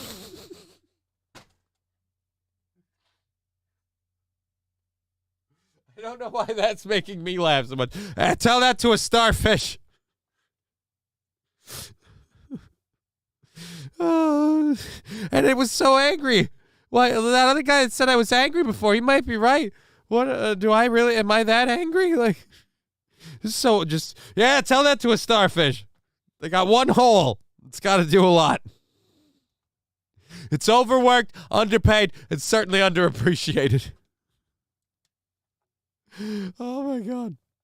This is becoming a really weird end to a show today. Thank you.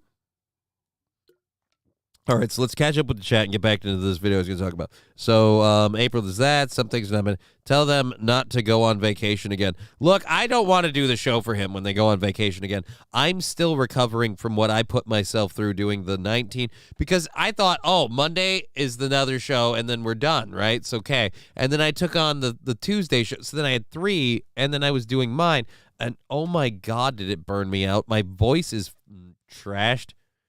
Ugh. And then I keep smoking weed, and it doesn't help. I don't know how much, like, seriously, doctor, how much of this stuff do I need before it gets better? All right?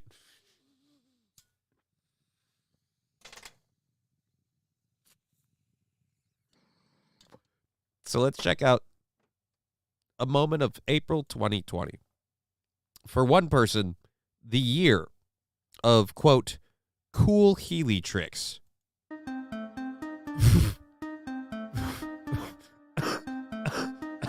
I'm sorry. Did you think we were going to be showing a child? Do you think we were going to be showing somebody who looked age appropriate for wearing shoes with wheels in the heels? No, we're showing somebody who probably lives at home with his mom, a grown adult with wheels in his heels. Sweet Jesus, no. 2 minutes, by the way, of cool Healy tricks. Here's the problem I have, all right? There is clearly no God in the universe, because my legs don't work well enough for me to do this, and even if I could, I wouldn't. This asshole has the ability to run, rollerblade, go swimming, climb a tree, and instead, I'm going to mock him for the next God however long it takes me to get through this video because of his stupid cool Healy. They're not cool, all right? They're heels with wheels. You should have your computer checked for wearing them if you're over the age of 13.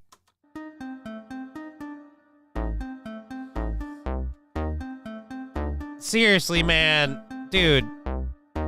This is why what's-his-name that runs the quartering, like, needs his show. Because otherwise, this is what we get.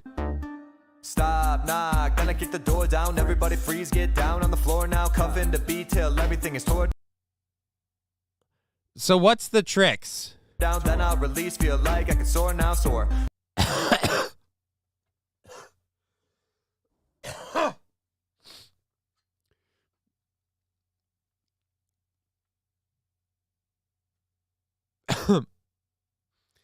So you roll on your heels and then you step on stuff and then you get back on your heels. Even if that were a cool trick. And it's not. Do you have anything else? I mean, can we see a rail grind? Can I see you ride your heels and then jump up onto a rail and slide and then get back on the heels? I really feel like we're 24 seconds in and I think we've seen the entire breadth of your Healy tricks. I really am curious how you are going to fill another minute and 40 seconds. like I ran a marathon at a death sprint. Trying to keep my thoughts straight, but I've been a splint. Feeling pretty broke, trying to end the stint. Condition fresh, to keep my shit mint. Belly button lit the way I let tracks a crew. Trying to make some sales, that's word to a poo. Lies pretty ill, make you say a chew. Tie them all together like laces on a shoe. Set up fly. I don't know what's worse, the music or you. Dude. Like, if you're supposed to be mocking, are there other videos of Healy tricks? I feel like who else has brought us Healy tricks ever?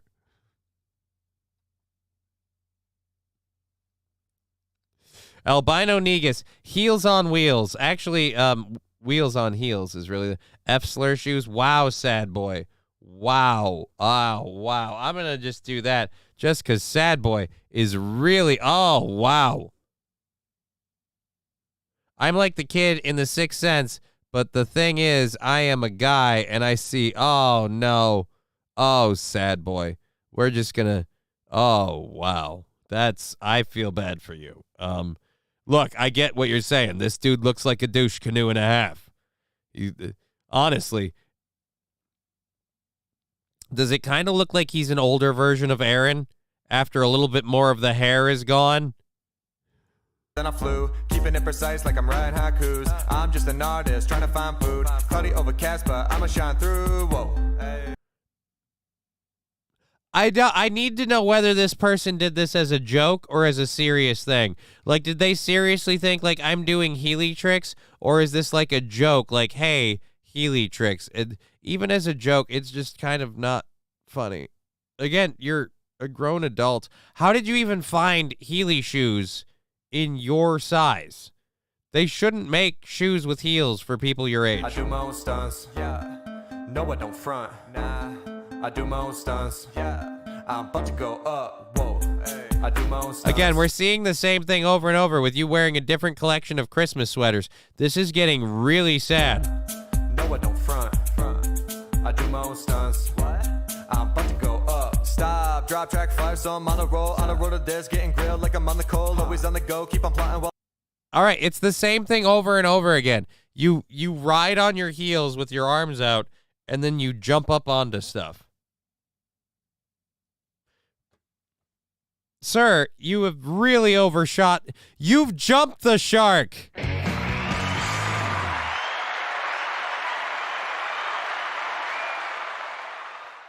You've really kind of gone over here, guy. Because what are we gonna do for? I'm sorry to torch you. It's now a weird, morbid curiosity. I need to know what we're gonna do for the next minute. Because I've seen every trick we've done, and even as a joke, like I get it, like wheelie tricks. Okay, cool, but okay. I'm now gonna watch it on the morbid curiosity that you eat it, like just like a good solid boom. Well, I'm on the low like limbo, but I'll rise raps where I kimbo. Hey, I do my own stunts, always swinging for the fence. That's no bun. Trying to keep my shit level. I gotta turn the music down because the music sucks. Ha ha. Now we see why you're all wheelie tricks. Not much of an arm guy, huh?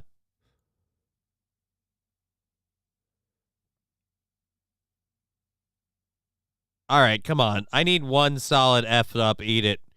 Now for my own personal joy. Now you're just jumping like a tard? What? I do my own stunts. Oh, I'm about to go up. Whoa. I do my own stunts. What? No, I don't front. Oh. Look, all I'm saying is when he thought he couldn't get back into comedy, Louis C.K. did kind of lose it for just a little while.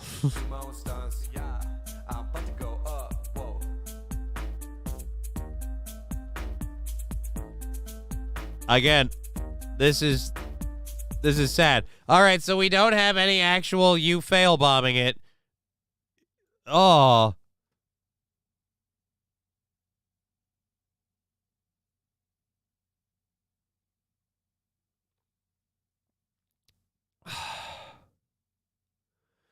The worst part about this, James Make Music.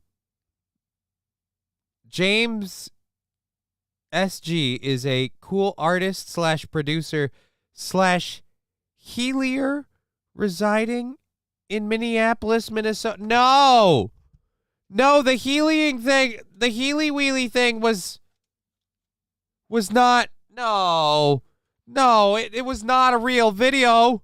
Let alone the fact that you have way more subscribers than me. Oh my God.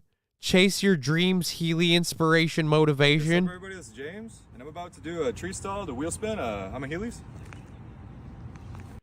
It was completely real. Oh my God, no. That video was completely realistic. He thought those were quote unquote cool Healy tricks. That was not satire at all. No. No, don't be one of them. No. I feel like I just came across Donald Sutherland. No.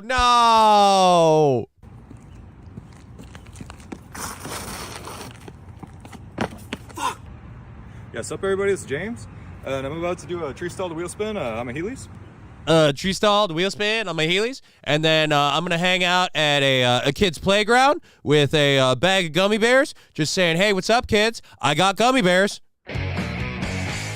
Again, I'm sorry, if you professionally do Healy tricks, someone needs to be checking your computer.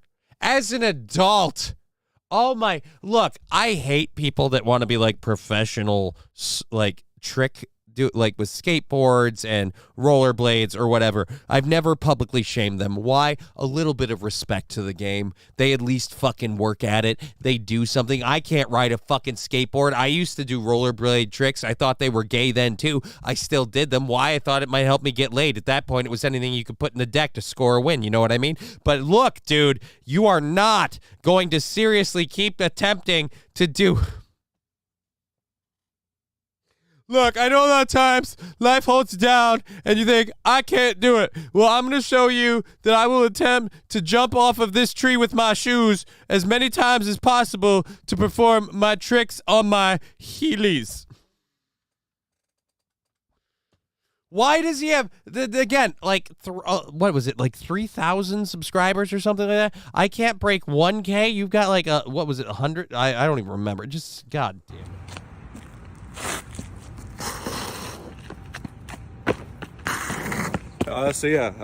Chase your dreams.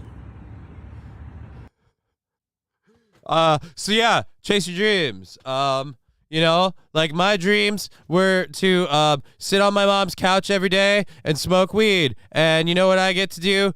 Because I make these Healy videos on YouTube, I get to sit in my mom's couch every day and smoke weed. Chase your dreams. He better be mentally handicapped. I better later find out that I'm someone who's physically handicapped and unknowingly beating up on someone who's mentally handicapped. And then we can wash it under the bridge and I'll kind of feel like a piece of shit. A little bit. Not a lot. A little bit. You are not serious. This was supposed to be a cringe video that was sarcasm gone bad. And you're telling me you're all real and it's not a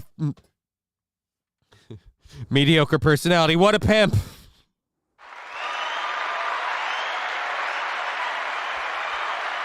Albino Negus with 3 trophies obviously thinks very highly of this one. QZ Man says he has more than one pair.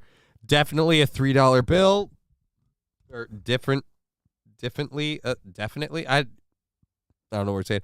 Aaron should get him on Steel Toe. I might. And Sad Boy's been typing and removing his comments, so I haven't brought the chat box back up because every time I look over there, Sad Boy SE has said something that he's then removed, and I can't in good conscience leave his if he removes them, he maybe he regrets what he says.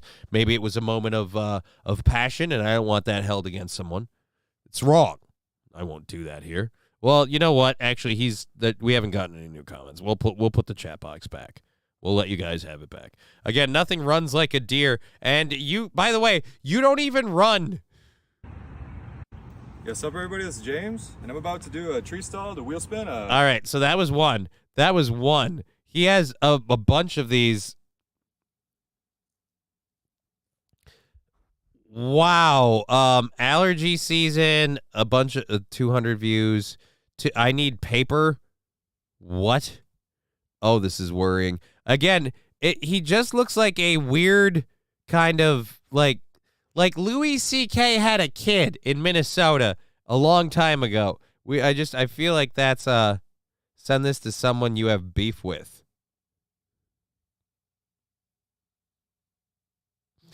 Send this to a friend for allergy relief. Oh, no. Who am I? Hashtag Healy's. Hashtag throwback nostalgia. Jesus Christ. Allergic to your BS. All right. Do we want to see allergic to your BS? I think we do. Something in the air like it's allergy season. I keep sneezing, having trouble breathing. Allergic to your bullshit, I guess I'll be leaving. Hey, something in the air like it's allergy season. I keep sneezing, having trouble breathing. Allergic to your bullshit, I guess I'll be leaving. Hey. I'm making fun of someone who's mentally handicapped, right? Like, that's the only way. That's the only way I'm the asshole here. That's the only way. YouTube got my last one. YouTube got your last one. Oh, my. Even YouTube is getting a little testy. Jesus. He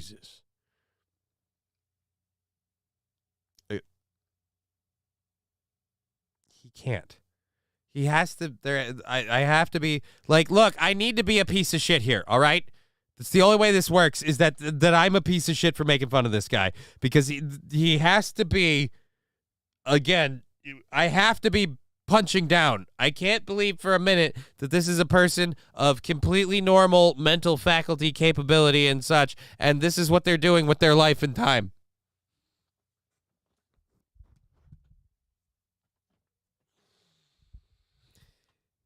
I can't believe this is a thing. It can't be a thing. Again, 2.87K subscribers. I mean, I could feel a little worse, but oh, wow. And just jamesmakesmusic.net. Oh. Mediocre personality, what a pimp. I don't know that that's a pimp. All right? I certainly hope not. All right. Holy crap. We got a lot of people. Holy crap. We've got a lot of people over on old Rumble there. Thank you for watching on Rumble. Click the thumbs up and all that. Always helps. Up, sad boy retracting a comment. Whoop. I got to take it off. I got to take it off the screen. I got to take the comments that are retracted. It's what we do here. I'm sorry. Sorry, I'm a Christian. I apologize. All right, so yes, I've got to be making fun of somebody with, like, again, that's the only way this makes any sense, is, again, someone who has some sort of illness or something. Like, he's again, there's a deficiency or something, right? Like, that's what it is. It's the only way this makes sense. Otherwise, otherwise he's the asshole because he gave me this content. God damn it. God damn it, I'm not the dick here. All right. Okay. So we've got one last thing that I wanted to go through. And I don't know if I want to cover this because this making fun of this is weird. Just because. Yeah, I maybe don't want to go on that one. All right, so we want to cover this for just a bit. I don't know if I've ever heard of this artist before, but there's apparently an artist called Blue Star, and I think might be definitely, if I get Aaron to listen to it, probably Aaron's new favorite song. But let's give you guys a little taste of this. Before we do that, though, just a quick reminder. Tomorrow's show is now going to be running short because of our hospital appointment that I have at 3:15. So we're going to be doing a 1-hour show for tomorrow for sure. I don't know if I'm going to come back after the hospital appointment thing.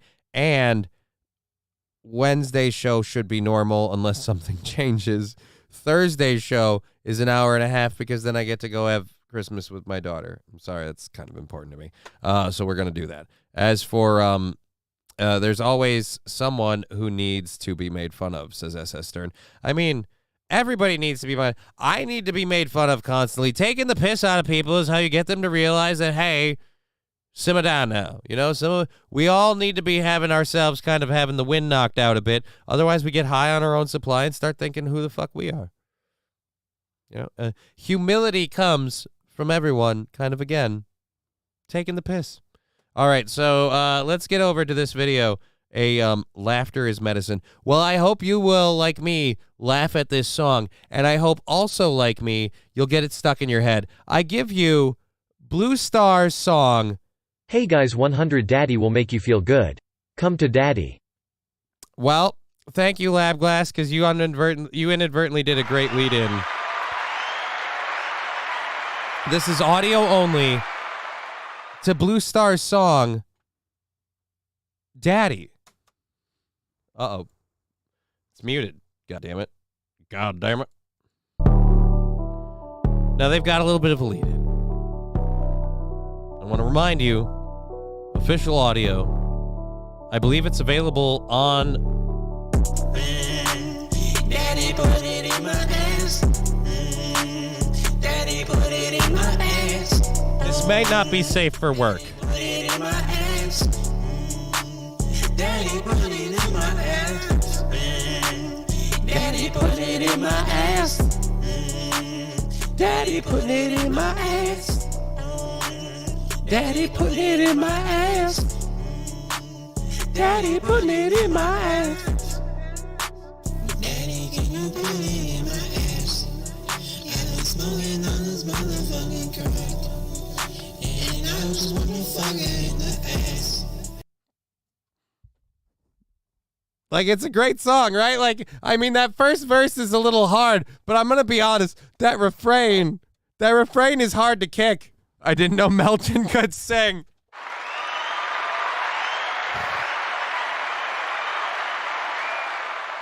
See, I'm sad that you said that, because where I was going to go with it was, this was April's song after Aaron got off the air. It's, Daddy put it in my ass. Actually, no, this was Aaron's song after he got off the air. He looked at April. Daddy put it in my ass. And I can't get that out of my head. I had this whole show prepped, and for like 10 minutes before the show, I had to listen to other music. I had to listen to, and I'm not even kidding, I have, here, we'll pull video. Here's the video screen. I'm just going to drag and drop. That's my Amazon Recents. It's on Running with the Devil off of my Classic Rocks playlist. Why is that on like I was listening to it right before the show? Because I had to get, Daddy put it in my ass. Daddy put it in my ass. I had to get that out of my head. All right? There's something weirdly earwormy about it.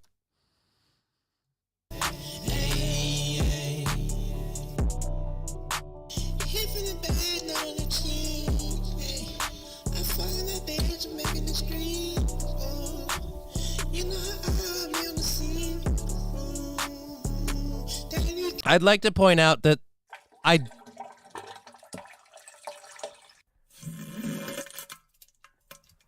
Oh, thank you, David Chandler, for the 20 bits. All right, I got to get to the chat. I had the chat box down because Sad Boy's been typing and retracting messages. But David Chandler, thank you for the 20 bits. Lab Glass, I didn't know the perfect song existed until now. Oh, no, Egg Picker with a clip. Oh, shit. What's this? Let's get to the clip.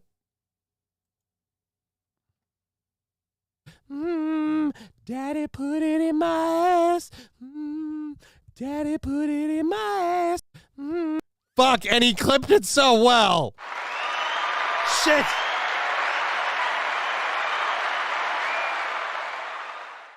That's not how this is supposed to go. It's the end of the show, damn it. Thank you, Egg Picker.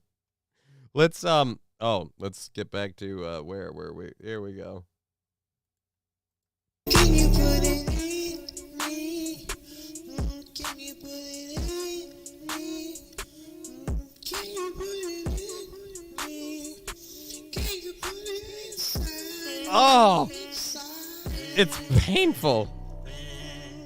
Daddy put it in my ass. Daddy put it in my ass. Thank God we brought back the refrain. Daddy put it in my ass. Daddy put it in my ass. Daddy put it in my ass. Daddy put it in my ass. Daddy put it in my ass. I think we're coming to the end.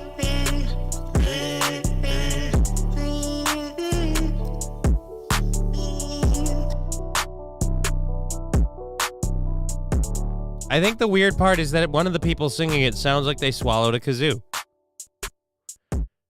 Again, I have one question. Why is this lady on here for the official? This is the official audio. Why is this lady on the screen?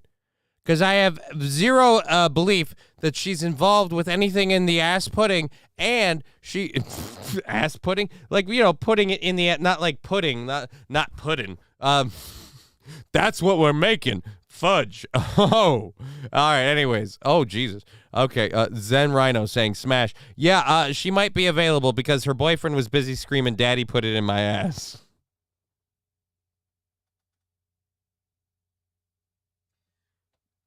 It's the fact that it exists. All right. Anyways, sounds like the South Park Jennifer Lopez. It kind of actually does. Taco, taco, burrito. Taco flavored kisses for my Benny. All right. Anyways, we've had a great day. We're going to have to do a short show tomorrow for a hospital appointment. And like I said, probably not coming back after the 1 hour show tomorrow. So 1 hour show tomorrow tomorrow. 1 hour show tomorrow. And then we will be back on Wednesday for a regular program. And then Thursday, 1.5 hour show. And then we're off for the holidays and back next Tuesday. So catch me on the Steel Toe Show tomorrow and then here as well. We've talked about everything else. We've been Johnny. You've been an audience. Thank you for being here. And you know what? I normally play my own music on my outro, but I feel like, well, one, that was a beautiful addition. Thank you for that. Oh, nope, that's the wrong one. That's the wrong one. Nope, still the wrong one. This is why I can't close down all my links before I'm done with my show, asshole. Who are you talking to? Now you're asking the right questions. All right, here we are. All right, so again, we've been Johnny. You've been an audience. We'll see you tomorrow. Hasta luego. Cheer 100.